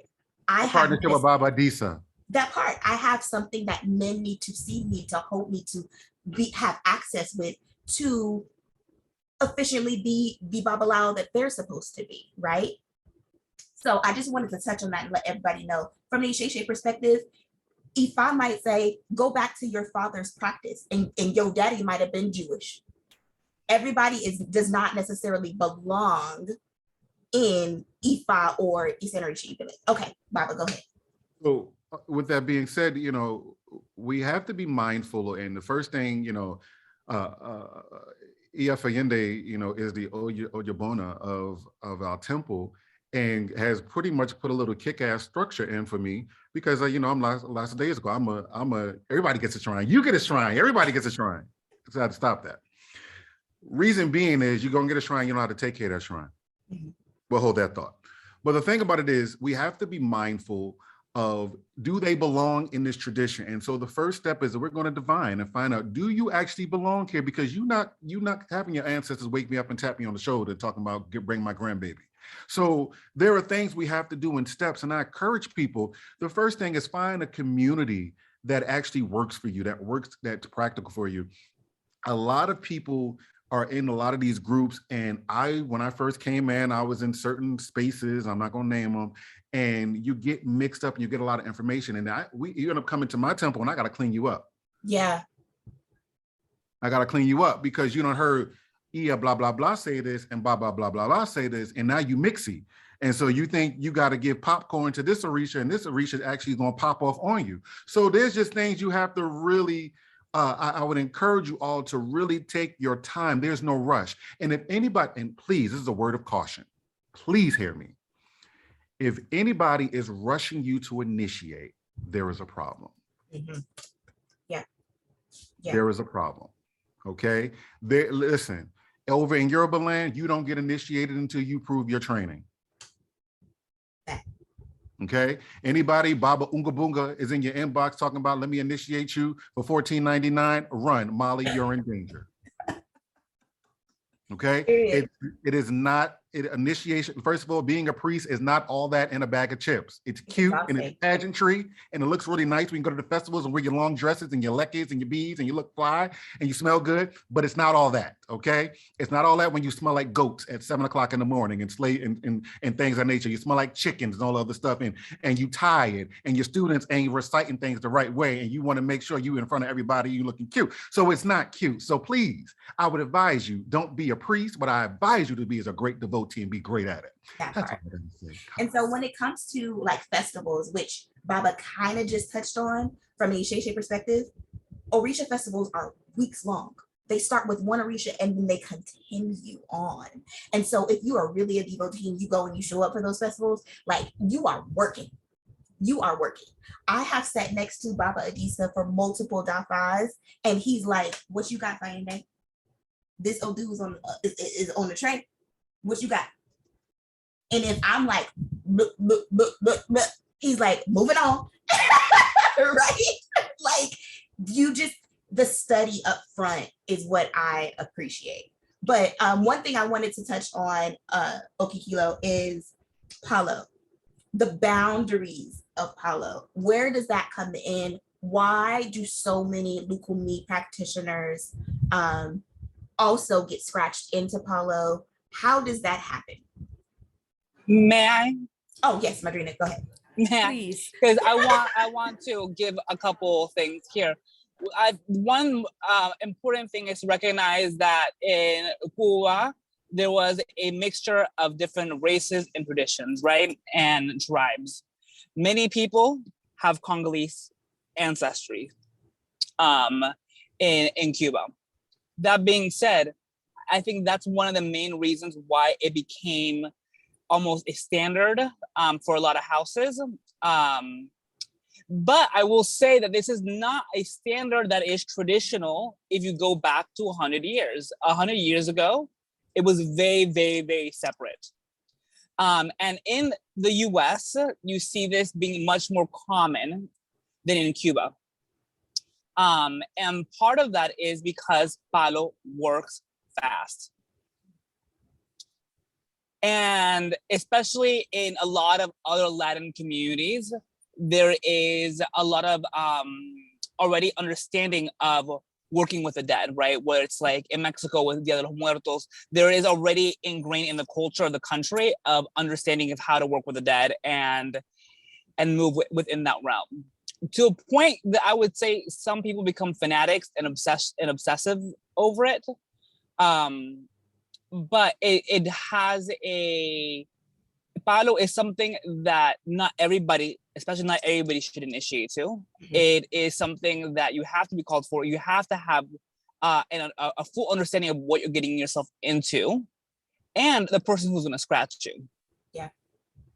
And many times in Cuba, you will see that there is what you would call Palo, but it's not the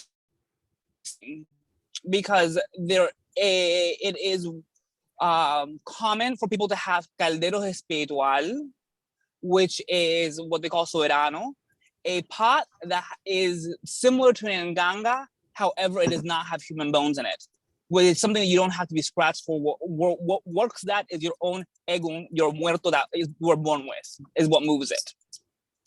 So while you'll see people who have pots, not all of them are ngangas as the same. Usually, if you have to be scratched, it's because you have a spiritual guide that is pushing you towards it. Yeah. More than that, some people get involved because of medicine, but we also have very fast rules, like children of Batala do not get scratched. If you're a child of Batala, you have nothing to do with the world of Palo. Nothing. And many times people get scratched beforehand before who they know who the Orisha is, or they think they're going to get crowned. And when you have Ita, it pushes you away from that. Mm-hmm. And that's very, very common as well. Yeah. On the Isese side, for instance, in one of my Itas, it explicitly states that I cannot participate in anything Congo related, because whoever, basically that group of people would turn against me and again, kill me. Mm-hmm. And so I can never get scratched. I can never, but also I have an issue where I am literally a sponge for the dead. So the dead can literally attach to my body and feed on it. And that too would kill me. And so you have to be very careful of assuming that just because you're Lucumi, getting scratched is an automatic thing. And even if you are transitioning, it is definitely not a thing. Definitely not a thing. Definitely not a thing. And that is what I know to be true. And that is something that, like, I've had some god kids get scratched, but my majority of my crowns aren't scratched. It's because it's come up in a situation because of a specific problem that they have spiritually, where they have to align something before going into Ocha. And that's something also I want to touch into with what we're talking about daily practices. What I was trying to say earlier is that we're also very like, when I first started in Isese, the concept, which was like 20 something years ago, the concept of egg bait was unknown here in the States. And in my practice, I definitely see how egg bait and misas and spiritismo have a lot of similarities. And one thing that we're really focused in training is similar to egg bait, is like learning how to connect with that energy to tell you what is your medicine. Yeah. We call it your muerto. You call it, we have different terminology for it, but it's the same essence that helps you through that. For me, I was scratched in palo because I had Maria Teresa, the spirit who radiates me and moves things to the point that I don't believe in her, but over time I've learned to believe in her. I hope you do, because she scares me. Yeah. Well, I haven't met her, so I have many times. I feel that.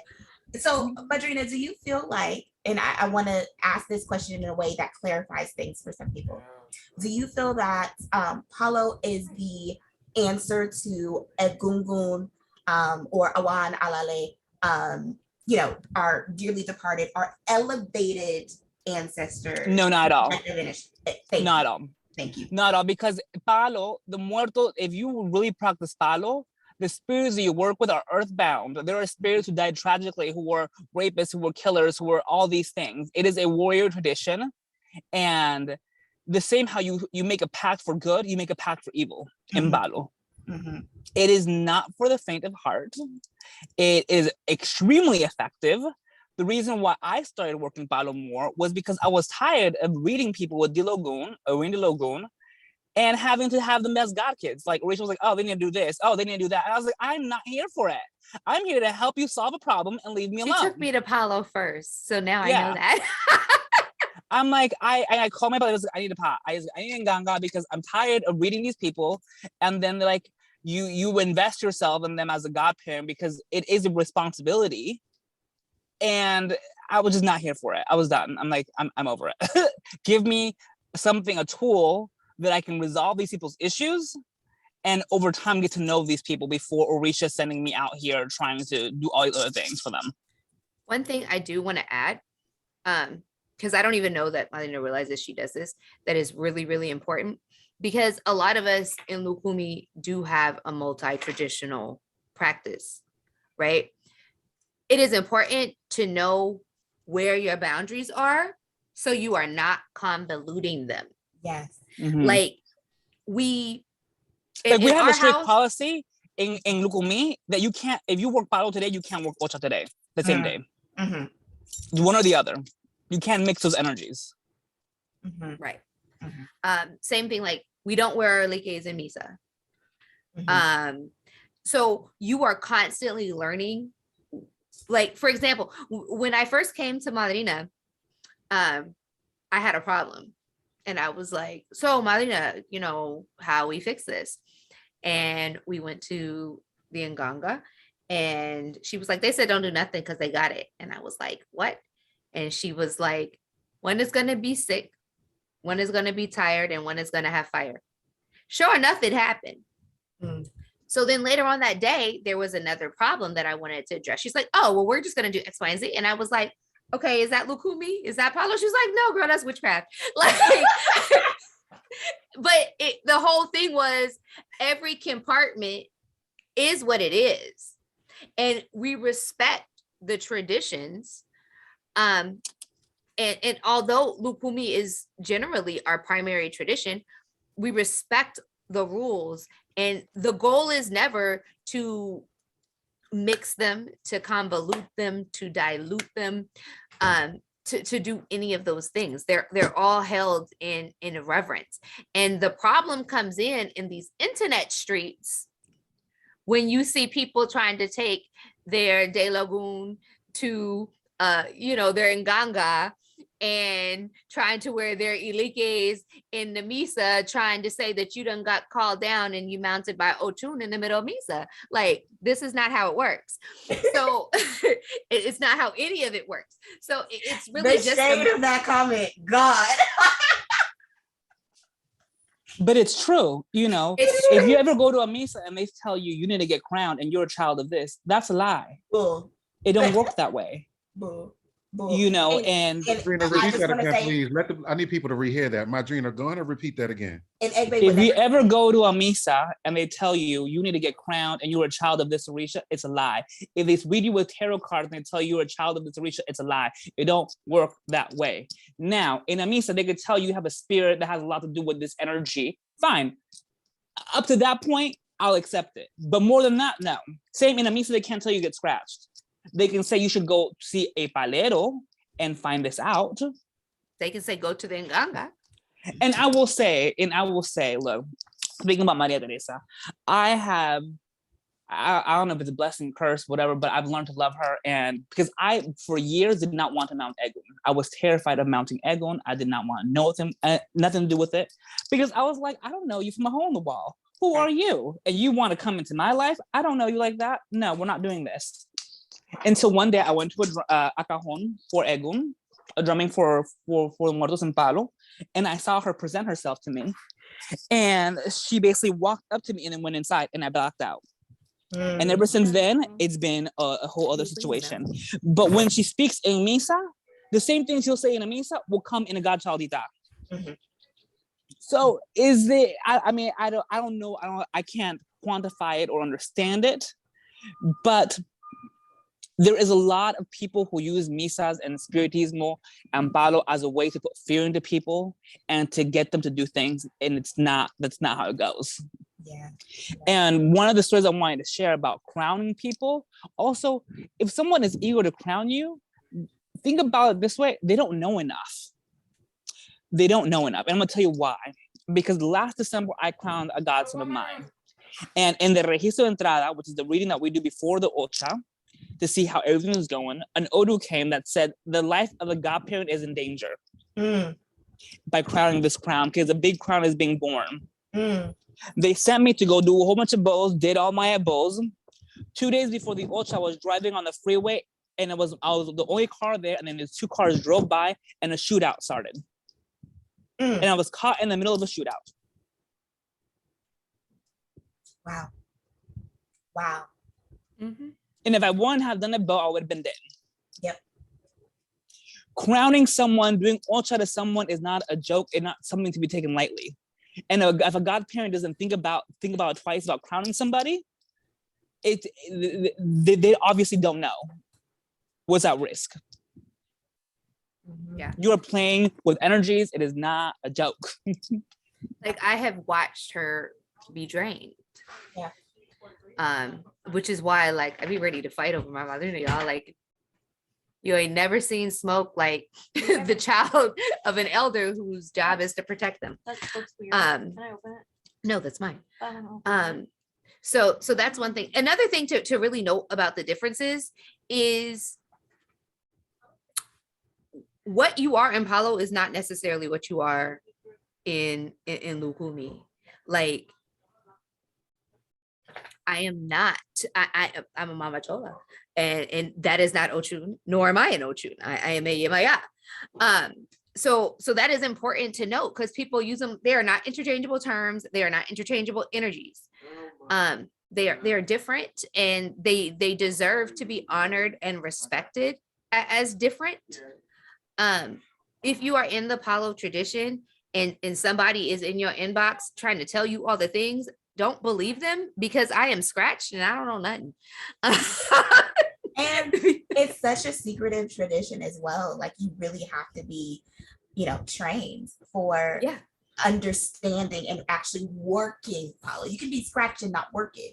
And so the people that I know, the tatas that I know, like, took years and years and years of training to understand and to work and to be able to hold those energies and not have them literally kill them.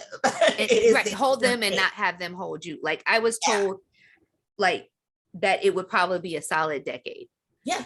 Before, we're at that point. So if you have somebody like trying to tell you all the things you want to hear, for any of the religions, if you have somebody just telling you what you want to hear, now there are some cases where somebody might say you need to initiate and it is important, but that needs to come from divination. It needs to come from the mat. You need to know the signal that fell on the mat. You need to be able to take that signal and go to somebody else and be like, yeah, this said I needed to initiate like real soon. Do you agree? And usually, whether they're, regardless of tradition, that you will get the same answer, like, oh yeah, this needs to happen.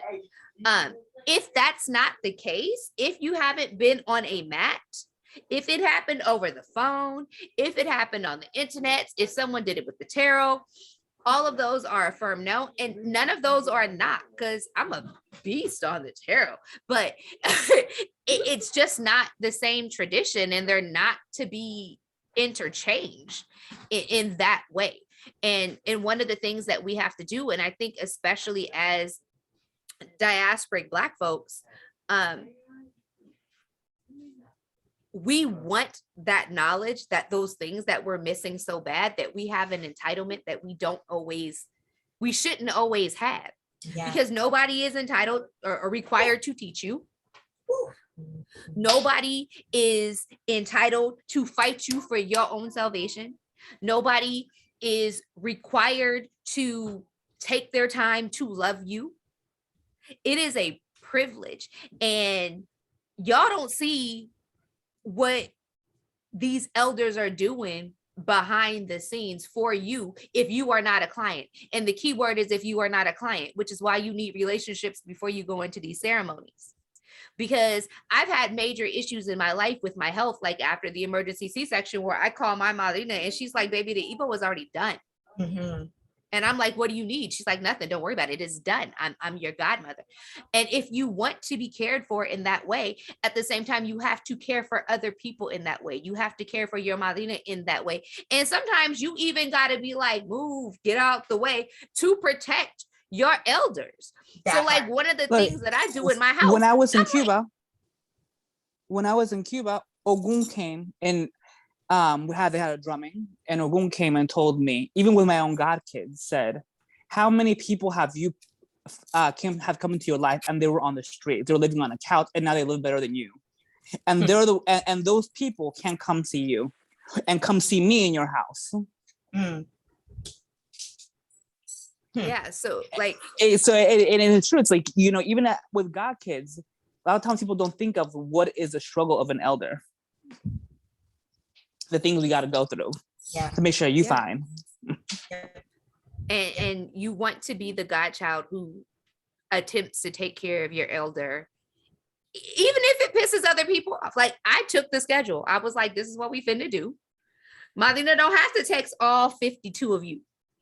We're gonna get on this here group me, and if you don't like it, be mad. And then they be like, well, did you talk to Madrina? Yes.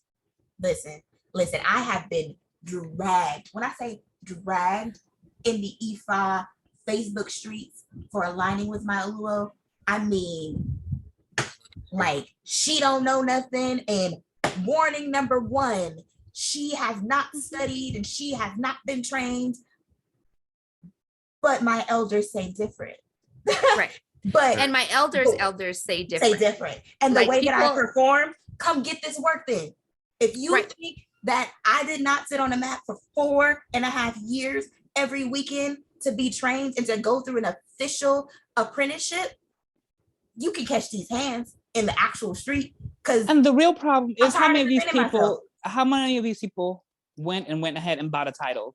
No, They went a to lot of them. Nigeria That and part. just A lot paid of for a them. title. A lot of them. When it was like, well, oh, I'm how a chief. many of Okay, them chief are of what? stagnant? How A many lot of of their them. godchildren are stagnant? How All of many elders do you see like, oh, you think you know all this, you're big and bad on these TikTok, you know, in these TikToks in these streets, and you talking crazy and you posting this and you posting that.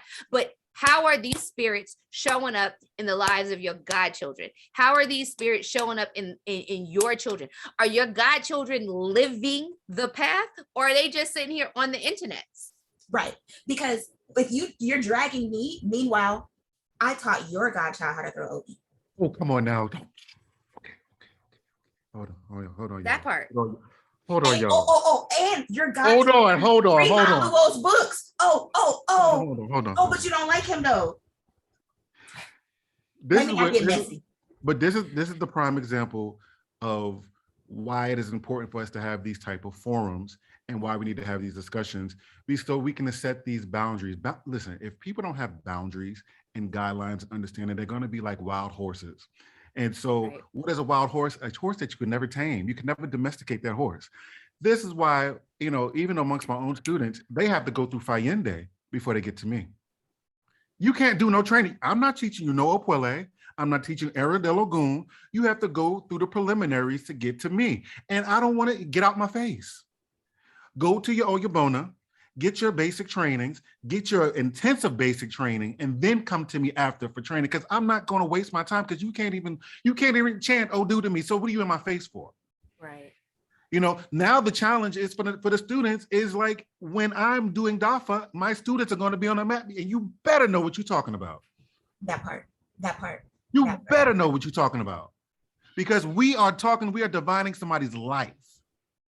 And let And me you just need to say take this. it serious. Baba has been in my house for an entire week. Do you know how much pressure that is? To have a Oluwo in your house and wake up in the morning and be like, Ejiobe, and you got to be like, Otagba, Ariragba. Like, it is stressful. Like, the room he's sleeping in is next to my room, and I got to wake up in the morning, greet him, and start chanting. And then he's doing dafas in my house. So I have to contribute to every dafa that he's doing. That is training. What's the Odu? Why? Because we want competency is the most epic thing that you can do as a Babalawo, and as a Iyanifa, as a Babalarisha, as a Olorisha, as a devotee. You need to be competent, because just because you don't have a priest title doesn't mean that you can't be used by Orisha. That part. You don't have to go through a dosu to be used by Orisha.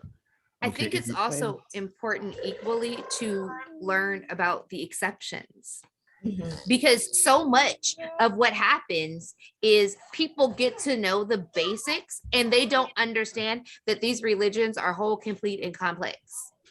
So there are exceptions to how almost every path goes and every rule. And I'm not saying that because it's like, oh, the exception is I woke up and I talked to Otun in agreement, she crowned me. But like, there are exceptions to when people change traditions. There are exceptions to when children are born in a certain way at a certain time by a certain person. There are all of these exceptions and nuances to these practices that aren't discussed super often because they don't happen super often. So like when we were in Cuba discussing the baby, there was an elder who is Maya Bona Impanado. Go. She had been crowned, what was it, 74 years, Marina? She was like, I've seen this 4 times. 4 times in 74 years. So obviously the discussion is not happening that much if you've seen it 4 times amethyst in 74 years. So the exceptions are important. So I just want to wrap up, because we've been on here for 2.5 hours, and give a chance for everybody who's here to ask questions if you have them. I am so sorry, y'all. I told you, me and Sharina will go in, and this is how we talk. And we will talk all night, and she'll be driving back to her home at 2 a.m. because this is what we do. So, like the after talks of Mises, when we gonna after we do our Mises, be on the phone for a couple of hours. Literally hours with joy. I think one of the other things is people need to understand is just because you're initiated does not mean you're a fucking priest. Oh, Madrina, okay. Madrina, say that again. Come on, say it again. Just because you're initiated, you're not a fucking priest. If you've never washed a floor in an ultra room and don't know what's going on, you're not a priest. You're initiated, thank God. You got you like, and you know, like my mom, she's initiated. Does she know anything about ultra? Hell no. And Ochun told her she don't want to see her in the room of ultra because that's not what she was born to do. She needed ultra for her health, and that's it. Thank God. And my mom was happy because if Ochun asked her to go plug a chicken, I think she'd flip the fuck out. And at the same time, that doesn't take away. We call her Mama Madrina, y'all. That doesn't take away from Mama Madrina because Mama Madrina will come down with a word from Ochun so quick. And she doesn't like, I'm a priestess. No. She just comes down with it. So it's important to know what your role is and to live to that role instead of trying to be something that you're not. That part. Or and to all the people who want to be, who is in the beginning of the religion and says, "Oh, I want to be a godparent." Think about that 2, 3, 4, 5, 6 times. It is not all that. It is not all that cute. It really is not. It is stressful. Listen, look, it's not cute when your goddaughter, 17-year-old daughter, who is also a crown, is calling you, talk about, F my mama, I'm about to move out. Right. And Madrina's calling like, what's happening? And I'm like, she go. You know, it is not something to take lightly. And I understand that, you know, sometimes as people, we want to be able to help others, but there's different ways to helping people. Yeah. There's different ways. And you know, when I got crowned, I knew I had to get crowned because I was marked since I was 9 years old. I didn't get crowned until I was 21. And I understood that I was in crown because I wanted to change my life. When that Yobe hit the mat and they're like, oh, you didn't have God kids, you're gonna have this, you're gonna do all this. I said, what? I worked in the club industry. She was a rave kid, y'all. I was hanging out with artists, DJs, traveling, cute clothes. I was like, what? Excuse me? Did I always love the religion and study the religion? Yes, because of my own personal interest, not because I was trying to be out here, you know, be nobody's godparent. And it is a sacrifice. Yeah. It is a sacrifice. How many of us are there now? Right. There's a lot. There's a lot of y'all. Godchildren, like I don't want to have godchildren firmly. I've said this publicly multiple times, but 2 of my itas said I have to, and 2 of my itas have said that. So you know, flies reproduce very quickly. I cannot kill flies because every time I kill a fly, I'm killing a godchild. So a lot of practices see flies as being this like pestilence, negative, like evil thing, like they show up because it's like nasty. Whereas for me, it's flies are in abundance. They reproduce very quickly. That is what your Ile is going to look like, quote unquote, if you lean in and decide to be a godparent. So I can never kill a fly because it would literally be me killing a person. I don't want to be a godparent. I'm just gonna firmly say that. But anyway, switching gears. She is one. Questions. We will talk all night. Aborwo Boye, Abosheshe, Iyafayande, and Baba Adisa. I want to make sure I'm saying that right. So I wanted to just jump in real quick and just say thank you, first of all, for, you know, inviting me and inviting everyone here. I've been listening the entire time. I've been blessed by your teaching. And one of the things that I wanted to share was, you know, I'm gonna be super brief. My journey started about 3 years ago. When I tell you I was completely clueless, green, every word you could think of about a person who was ignorant to anything about an African traditional religion, you're looking at her, okay? Like I totally didn't know anything. And my story sort of organically grew through a series of readings that perpetuated because of other paths that I was led to follow. So in other words, going into something completely different led me to have an Ifa reading that thus thrusted me into the world sort of Ifa, if you will. Like it just brought me into it.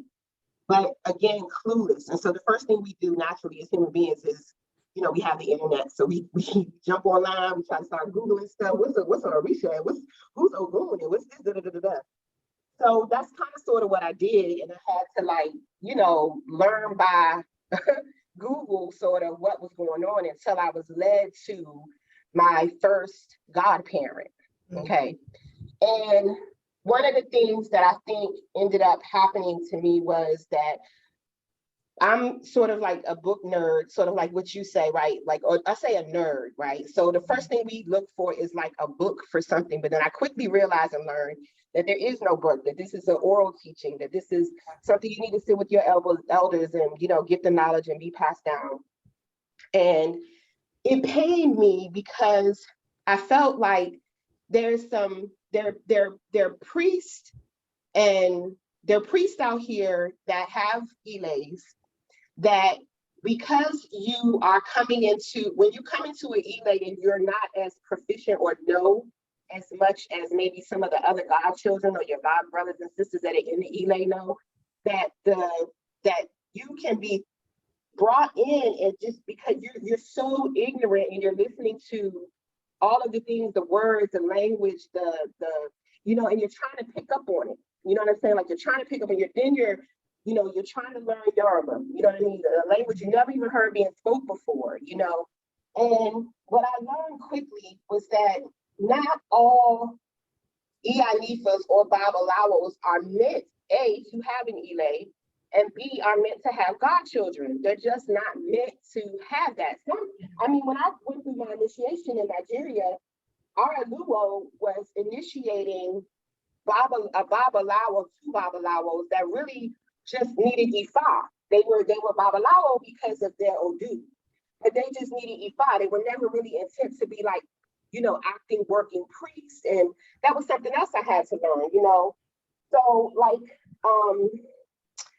I don't know your title, Okikilo. I'm sorry, I want to greet you properly. Okikilo. Yeah, that's fine. Okay. When she was speaking to the part about when she was saying that, when you're coming into an elay, I missed my point because I was going to make a point, but nevertheless, I just want to say that to anyone who is not initiated yet and who has not reached that point, and I'm going to tell you, I'm the most humble person to Orisha and to Ifa that you will ever meet, because I still am so, I'm not going to say I'm lost because I have an Luo and I'm learning, as I go along.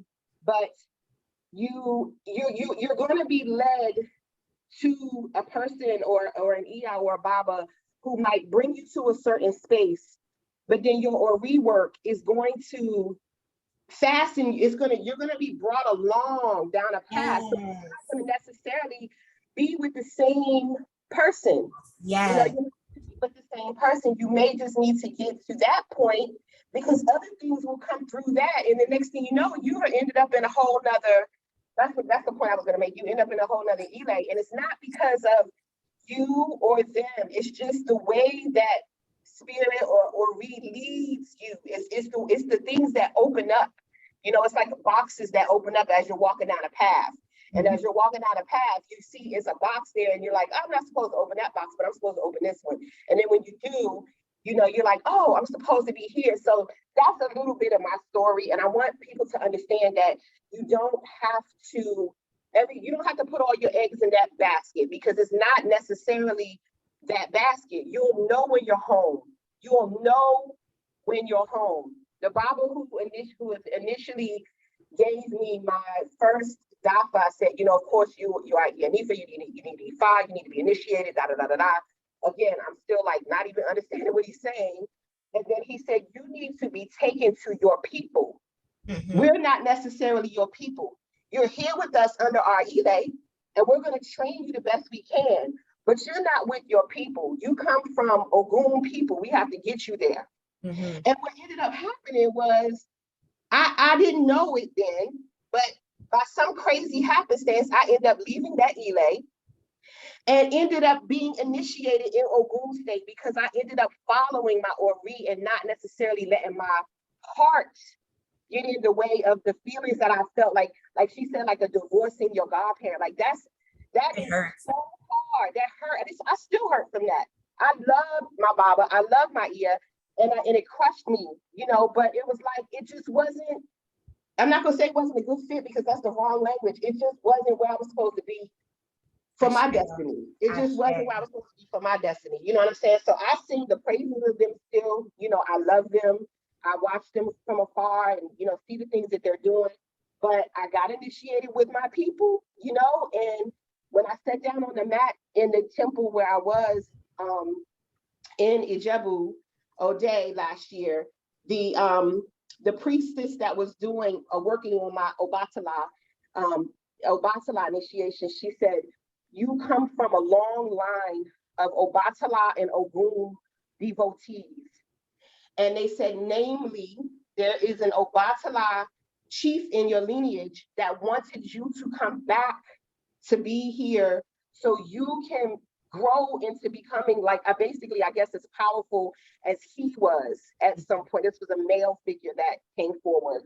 And so I'm not only giving homage to Obatala when I'm doing my Oshe, I'm giving homage to this Obatala ancestor, you know, that through blood in Nigeria, we all have some kind of connection. It's just that your DNA is being awakened the more you sit with yourself and you're remembering who you deep down are in your blood, you know, like who you really are. So don't be discouraged. You know, don't be upset if you have to detach from one place to another to get to where you're supposed to be. Definitely listen to your Ori. Your godparents may even be pissed with you. You know, they may even be upset because you had to defect, so to speak, and go along your way. But if you had good godparents to begin with, they will still go to their shrines. They will still pray for you and continue to, you know, sort of love you from a distance and pray for you and make sure that you get to where you need to be. So I just wanted to say that and just say that little piece of who I am. And thank you. You know, thank you for bringing me into your group. I'm looking forward to some of your classes. You know, I'm looking forward to just like, you know, you don't find good teachers easily. And so I feel like when you find a good one, it's like, it's intentional, it's intended. And, you know, you got a rider. I'm gonna let you, I know you got to take your breaks and you tired and everything, but when you have class, I'm on it. So, I appreciate that was beautiful. Thank you so much. My brother, Jeg Bay, what's up? Bendición and Abodo Aboye Aboshishe. This is a weird question, and I'm gonna try to be real concise about it and like real upfront because it's a weird one. But it like, how do you overcome that spiritual gangster mentality? And I'm gonna like frame that up like Mos Def has this phrase he uses over and over again, the colonial hangover. And that's what a lot of us coming out of Christianity come from. You know, I was banging Pentecostal, Kojic people, one that, and the Baptist, you know what I mean? So there's that whole mentality. So coming in and being like any Isese person, like I was capoeira before I was anything as far as West African tradition. Didn't know what I was learning, and then met Baba Obafemi, yada yada, you know what I mean? Continued to study, but only on the Isese side. You know what I mean? If I have connection with Condomblé, it's incidental, and everything else I know, you know what I mean, is incidental. But then you kind of like have this experience of being an American practitioner, and everything that everybody's talking about is Lucumi, and they don't know one thing from another.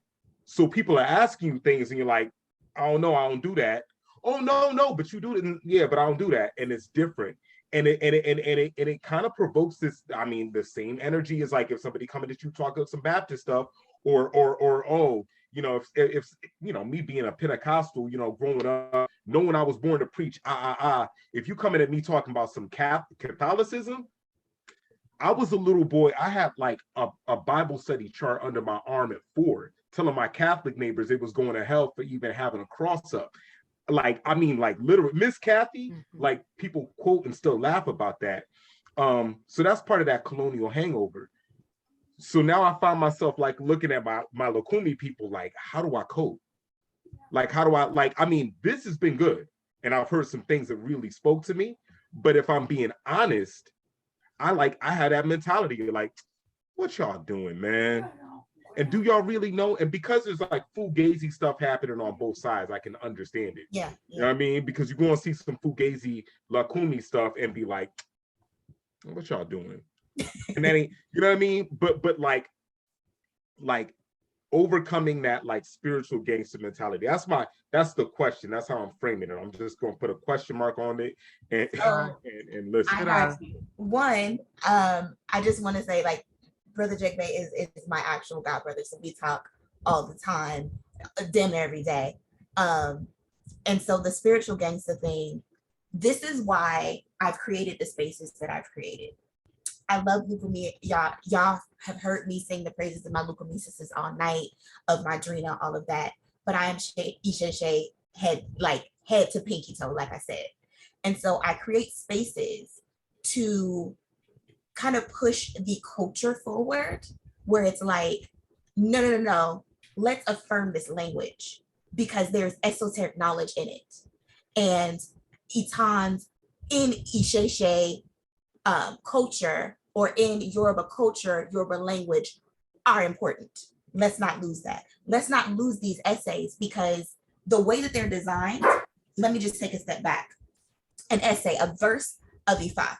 We have the client, we have the Babalao, we have what the issue was, we have the ebo, we have the advice, and we have what happened afterwards.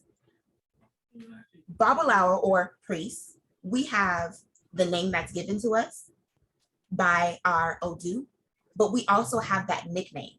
And so when we hear a verse like Irosun, Meji, Eni Poro Poro La Goto, Eji Poro Poro La Gosun, Agifa Baba, Bolejo Pai Pi Rewi, that is a name. That's a nickname of a Babalao. His power is in that name. So you might have a Babalao whose nickname is the one who can break down Odu better than the others, but his actual name is Baba Fayemi, right? That's the spiritual gangster. That is why I create Isese spaces. That is why I'm such a huge proponent of learning Yoruba. That is why I'm such a huge proponent of chanting. That is why I'm such a huge proponent of learning essay, of learning Oriki, of learning the origins of the Orisha and the practice. That is where I operate my spiritual gangster, and I'm going to be firm about it. I love Lucumi. I love the way that Orisha show up everywhere, but language is where I'm firm. If you are my student, you are going to say Yemoja, because Yeye Omo Eja means mother whose children are fish. That has an actual esoteric meaning, but also a vibration to it. We are reaffirming who Yeye Omo Eja is. That's just my perspective on the whole spiritual gangster, why I go so hard on the language Yoruba situation. Yes. All right. I would say this as a person who was an extremist, especially coming from Pentecost, where Pentecost, word of faith, and then you see Baptist people, you look down on them. We have to remove ourselves and I have disassociated from people who have the mindset that Lucumi people are under them or beneath them. It's not a mindset. It's not Iwapwele. It's not good character. Mm-hmm. It's none of that. That mentality is only divisive, and it's destructive to all of us in the diaspora that need to stick together when they all root us all together as evil and chicken killers and drink blood. Baba, here's the thing too. I don't mean to interrupt you, but I want to say this.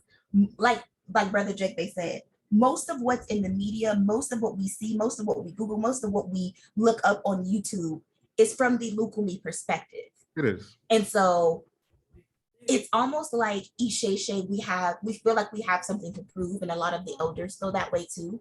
And so the way that they compensate for that is to put down Lucumi practitioners in order to build themselves up. And so that's the gangster thing that Jegbe is pointing to. But it's not really gangster because it's really passive aggressive. Mm-hmm.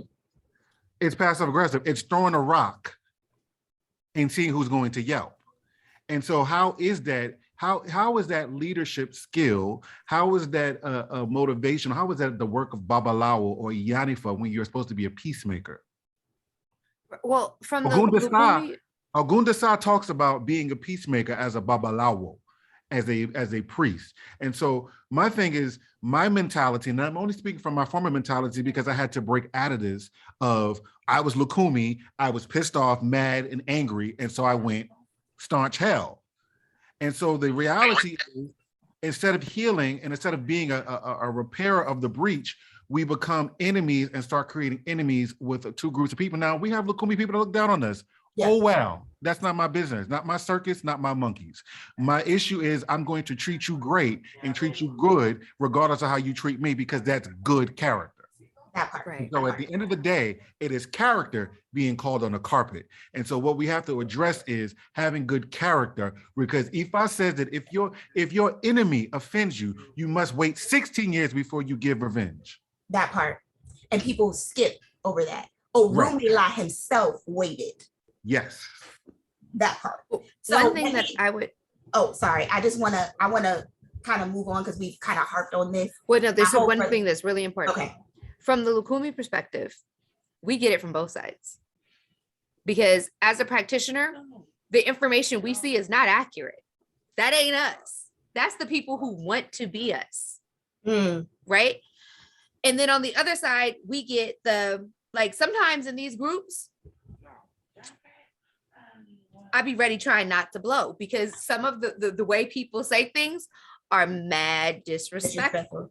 And Lucumi people, because of the other elements that we deal with, kind of like Will Smith, fuck around, find out. like keep trying it because it's, oh, you're watered down. Oh, you're whitewashed. Oh, why are you practicing this? This is only Latin. Why is this? Why, oh, are you not Black enough? Do you not want to? First of all, I suggest you travel. That part. Because even after I initiated, boy, put my phone back. After I initiated, I still had those questions about Blackness. Cuba is the Blackest place I ever seen. Everybody Black. The culture is very, very, very African. It is still there. If you don't want to leave the hemisphere, go to Cuba. And I think that's really, really important to note. I think a lot of the chips that have come from a lot of people who are Lucumi in the practice is because literally our Blackness is questioned. And we're like, what are you talking about? The four main founders of Lucumi are four Black women. And I'm going to say that one more again. They are four Black women, not Black men, Black women.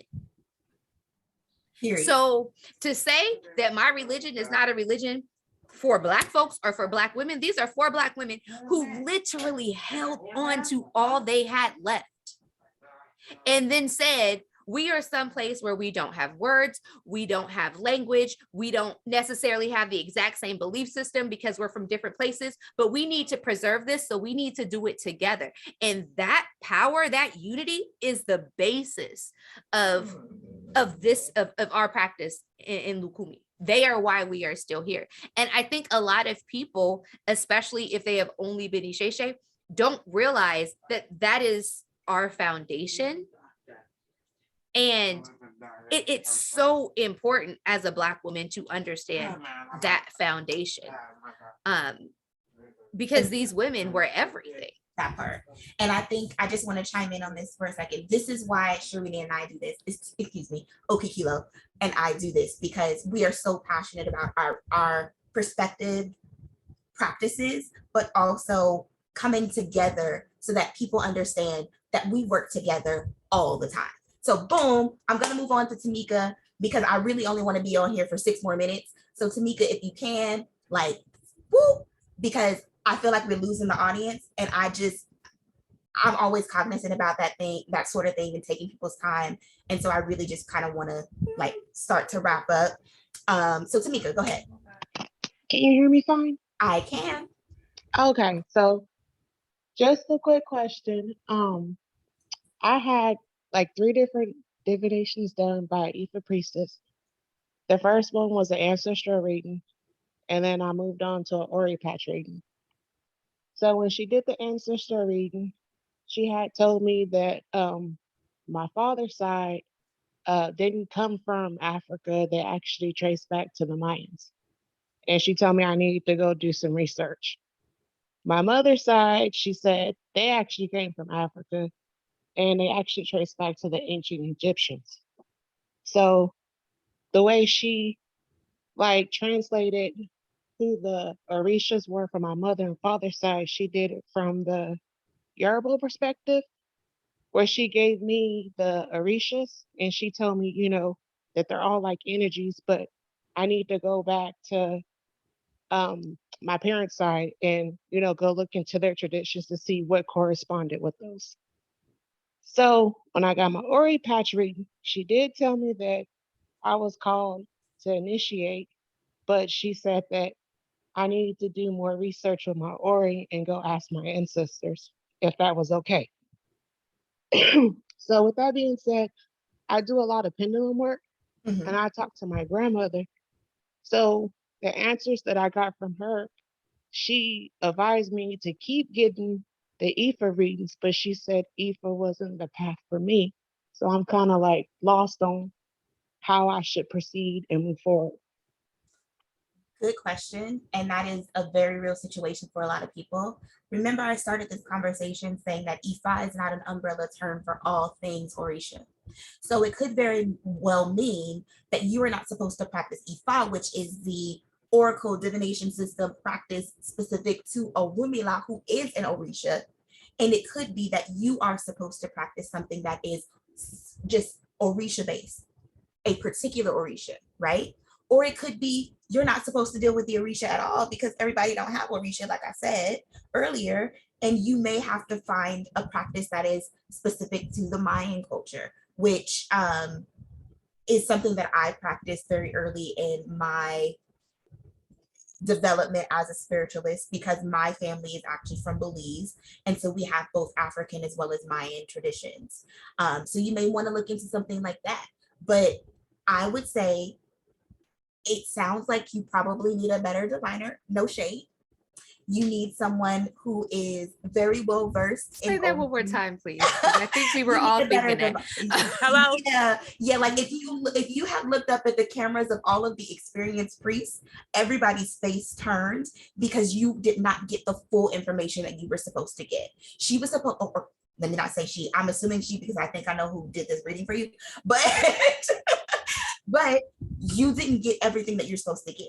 That reader, that diviner was supposed to tell you your ancestor XYZ name, because that's how Jotofa divinations happen, because that's exactly what you got. It's called a Jotofa divination. They're supposed to tell you ancestor, Odu, taboos, what they want you to practice, how you're supposed to practice, and when or where your teacher is going to show up. It gets very, very specific because that Fa Joto or Joto Fa will show up for you and they lead you to your practice. Your divination, no shade. I have elders here who are on the call, so they will back what I'm saying. You probably need another diviner. You need a straight up and down Dafa with Ebo, and to work with your ancestors. Somebody needs to train you on Ori because your Ori is like a little scattered based on what this person has told you. And that's where I would begin. So if you are in my group, chances are, if you're here, you're in the group, you will have access to the Ori class that Baba and I are doing. There are multiple teachers here. If you want to connect to somebody and they're open to it, definitely do that. But you need a lot more than what you were given. And I'm so sorry that you didn't get everything that you deserved. Sincerely. Like you can probably see the pain on my face because I can't stand when this happens to our people. It frustrates me. Don't tell somebody something and then not tell them how to do it, or not tell them. Don't let just anybody read you. Mm-mm. Mm-mm. Get to know that person, that elder, or at the very least have absolute trust for the person who recommended you to that elder.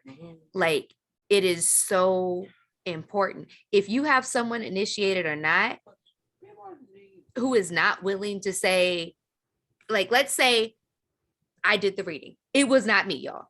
But I'm like, I'm not getting this information. I'm not going to leave you out there. I'm going to call my madrina and be like, I need you to take over this because this is above my pay grade. Yeah. If you have someone who is not humble enough to say, maybe that it just wasn't a connection, but they need to be humble enough and responsible enough about your life to go to their elders for you. Yes. So please, please just don't let random people read you. It's so important in all of the traditions. It's so important to know that the person has your legitimate best interest at heart, to know that you are not only a client, to know that you will be cared for, and that your Ori matters. Yes. And it matters enough for me to go to my elders once I decide to allow you to sit on my mat. That part. Ia Christine. Tamika, I hope you got what you needed from us. Ia Christine. Bendición, aboro boye boshishe. This has given me life. Something that has been really great about this conversation is that it has helped me to feel that I'm right where I'm supposed to be. Asheo. Right? Because in my family, there's the practice of Lucumi, but then now I'm learning Isese, and there's that kind of tension that exists. And being able to sit in that tension, now hearing the conversation and hearing you guys explicate things that I couldn't even figure out a way to put words to. Now I feel more comfortable because I'm seated in, I'm right where I'm supposed to be, right? So the feelings that I have that are toward Isese are right. The feelings that I have that are toward Lucumi are right. Mm-hmm. And it's just by walking the path that I will figure out specifically and exactly where I'm supposed to be. So thank you so much for that. Sure. And I also wanted to offer something in terms of the whole spiritual gangster thing, that I grew up and my family practiced the different things that they practiced, but I didn't. I was into the church. I wasn't trying to, deal with chickens and all of that. Y'all are crazy. Y'all are doing too much, right? Every time you turn around, you got to do an ebo. You're spending all your money. It don't make no sense. So I grew up very much in the church. I was an acolyte. I was on the choir, all of that. And so when I decided to practice, then it felt weird, as if I had to go against the Christianity that I had learned all of my life, right? Go against that part of my family that read the Bible. And my mother said something to me that helped me so much, because I wanted to attend Easter. But then I'm like, well, how am I going to go to an Easter service and what have you? And she said to me, she was like, how can you abandon your contemporary ancestors practiced, mm-hmm. right? Because there are women that there are family members that that Jesus was on their lips at their dying breath. Yeah. And so don't discard that, because there is power in that, regardless of what you think and intellectually or what have you, right? This is what they believe to their core. And so there is power, and there's power for you to call on it. And so when you recognize them, you are honoring them. When you recognize what they practice, you are honoring them and elevating them. And that helped me to be able to see, there really shouldn't be all of this tension. Because if I'm honoring my Aunt Daisy, I'm turning down my Bovida at Easter, right? Mm-hmm. Because I loved her, and because I know that Jesus was on her heart, right? And then if I'm honoring Lucumi, I'm doing this. And if I'm honoring what I'm learning for Isese, I'm doing that. So just wanted to offer that as well.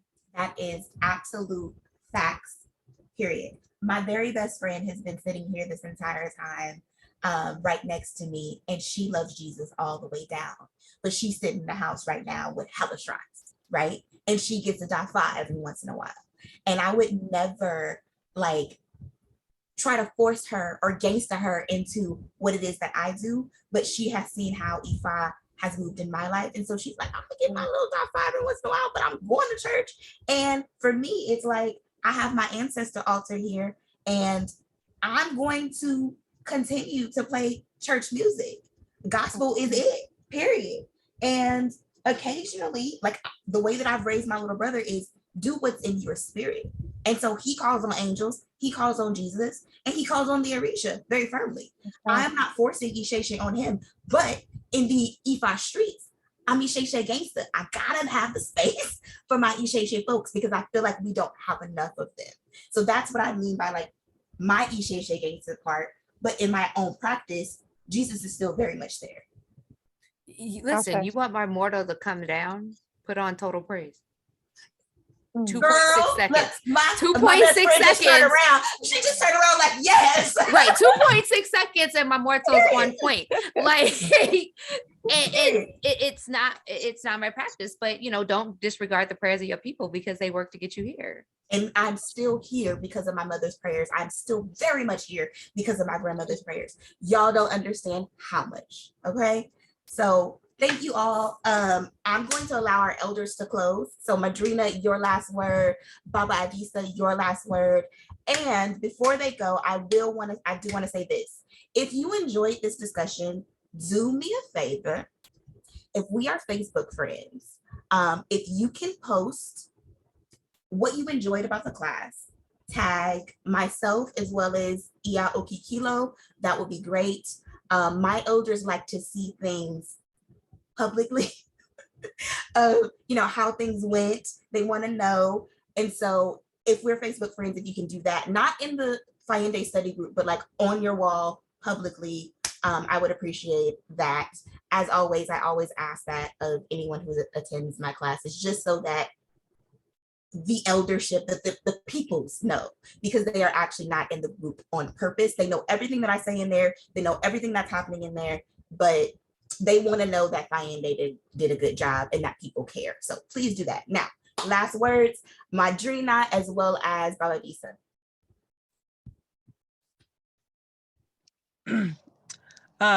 You fine. Yes. Okay. I think the last words is that we have to lead with kindness to everything and to check our egos, because I think the biggest fear I've come to believe that the biggest fear for people about learning another tradition within our tradition, another branch, is that we might be doing things wrong. And this like idea that it invalidates my initiation. Mm-hmm. And my belief is invalid because of what they're saying.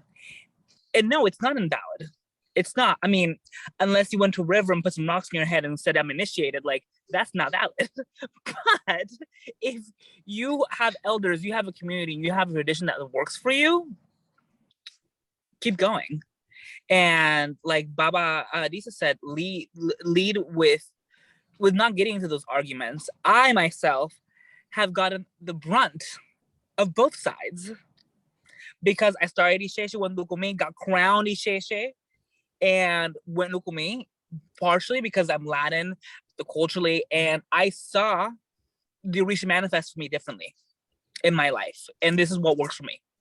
And it's very personal, and don't allow anybody to negate that, but also allow yourself to be open enough to learn something. Yeah. And I think that, one of that my elder always told me that the idea of humility in Isese Ifa concept is to allow someone else's opinion to how can I say this? Not trust in someone else's opinion, but allow them space to think about it. Yeah. And not just negate it because, well, I was told this. Like Baba Isese said, don't believe everything that you read in books. Don't believe everything you see on the streets. Right. And I think it's a good starting point. Yeah. Because there is tensions. There are very many tensions. Many tensions. Thank you, Madrina. Baba Isese. I would just say, take your time. There's no rush. Take as much time as you need to learn what you need to learn. and don't rush. You're going to get it. When it's your time, it's your time. And if you're meant to be a priest, you'll be a priest. If you're not meant to be a priest, be a damn good devotee. And be a godchild or a student that is willing to learn everything that you can learn before going in the sheets or behind the sheets. So take your time. There's no rush. You got plenty of time. If there is when the student is ready, the teacher will appear. Ashe. And that's all. Ashe. Thank you all for your Wait, time. I have a message. Oh, go ahead. You guys, one of the most important things you'll get from these traditions is family. And it's almost like your blood family, the family you choose and the family you don't. The family you don't choose, but you kind of get to choose is your Ile. The family you choose may not be in your tradition, but they are still in our traditions. Mm-hmm. And don't discount the power of those conversations, the power of those perspectives, the power of those, like, Ia and I had a whole battle about Alegua. Like, and at the end of the day, both of us were right. And neither of us changed our minds, but we both expanded our perspectives. Yeah. Right. So I challenge you guys to really do that, because it can't do anything but make you stronger. It can't do anything but allow your children to have more exposure. It can't do anything but allow you to be the best version of yourself. So I really encourage you to take the concept of family and realize that family is what got us here as a collective. The family we chose, our communities, our communal families. So really, your Ori is essential, but so is your family. Mm-hmm. So take time to invest in building family. Maybe don't just look for an elder. Don't just look for an initiation. Look for family, and it will take you where you need to go. Asheo. Oduifa says that the family is the first shrine. And so we learn how to operate in our Iles and our respective traditions by knowing how to operate in our families. And so Sharina is my family. Okikilo is my family. Madrina is my family. Although I practice Isese, I turn Lukushe when I'm with them. Period. And I know I told her the first time we met, I was like, use Ile adjacent. You can right. Like I'm going to all the debates, all the stuff is Isese as I am, because I love them. And I love the way that Madrina teaches. And I love the energy that she just glides with. And I know that I know in my heart that Madrina loves me, and she has proven that time and time again. And I know that she will show up for me, and I will show up for her regardless of the tradition. I respect the way that Madrina operates and moves with her Orisha. Ogun does that for her. Ashun does that for her. Regardless of it, if she says Achun and I say Ashun, she shows up. Okay? So the love will always be there, no matter how many discussions Okikilo and I have about Eshu and whatever Orisha and Olokun and whatever. We're going to do that because we're intellectuals. But at the end of the day, when she leaves my couch, that's my sister. And I hope that you all find the exact same thing, because it's so worth it to have brotherhoods and sisterhoods and people that love you. It's so worth it. Like Madrina is my baby's godmother in Lucumi, but Fayende is my baby's basically godmother as a Black person, because we know those are two different definitions, right? Yeah. And at the end of the day, she's stronger because of it. So I wish that for all of you. Ashe. All right, well, I thank you all so very, very much for your time. I know we went like way over, but I told y'all this is what Sharina and I do. Like on our spare time, for real. She'll come sit on my couch and we'll just be hours. But the people who take my classes know I always go over. So we are early for me. So for my people, look at God, it is before 7:30. We are super early. because we go late. Listen, I teach a 3-hour OB class, y'all. Like, who needs to learn that much about OB? I go in. I So needed it. That's just this is my style. So if this is your first time being in a space with me, I'm sorry. I loved it. We're here. Listen, Ia Ava supports every single thing that I do, no matter what. Like, she's a soldier. When I tell you, I talk about Ia Ava in my home, I'd be like, listen, I gotta have this right because Ia Ava's gonna show up. Like, wait a minute, that's her? Yes. If there's one person for a class, it's gonna be her. Like, I will teach. I have heard so much about you. Like, legit, I'm geeked right now. One person that's gonna show up for me, it's gonna be her. She'll be like, listen, I'll be the only person in your class. I don't care. I love that. I love that. So thank you for supporting every single thing I do. I love you. I love you. So, thank you again. Have a good night. Please, again, write on your pages, tag us. I really want my elders to know that we did a good thing here. I'm going to upload this on YouTube for anybody who may have missed parts, and I'm going to post the link in the Fayende study group. Okikilo is going to post the link in her groups as well. This is a shared space. Like, we love each other. It is what it is. So have a good night. Again, my sincerest apologies for going so far over our time. The discussion was just so good though. And hopefully if Madrina, Baba Adisa, as well as Okikilo are down for it, we will have a part 2 of this. Maybe somebody can make a post. Yvette, if you're still here, if you can write a post and then people can comment on that post which questions they want us to answer in part 2 that we didn't necessarily get to tonight. Like, one question was, how do we feel about white folks in the tradition? We didn't get to that tonight. Yeah. But definitely want to address that. I mean, that we want to just go needs to be a in. standalone conversation. It does. It does. So we're going to get to all of that. Yvette, if you can please write that post in the Fayende study group and then have everybody go ahead and comment. I would really appreciate that. Again, I'm just going to say thank you for holding on. I did not expect so many people to be on for this long. So thank you all. And Yvette needs to meet Demetria. Demetria, Yvette is my you. Hey girl, where are you? What's up? Oh, hi. Demetria is the one who's like, yeah, I put this on the schedule. Like, Yep. That's my boo. Yvette is my boo. That is my student. Like I said, I'm not a godparent, but Yvette is my boo. Yeah. I see you. Yeah, boo. That's like the pregnant lady saying that. It's coming. It's, it's there. Yvette, 5 ways to say I'm your godmother without saying I'm your godmother. I rest my case. Bye. You all have a good evening. Good night, y'all. I'm ending this call. Bye, y'all. Bye.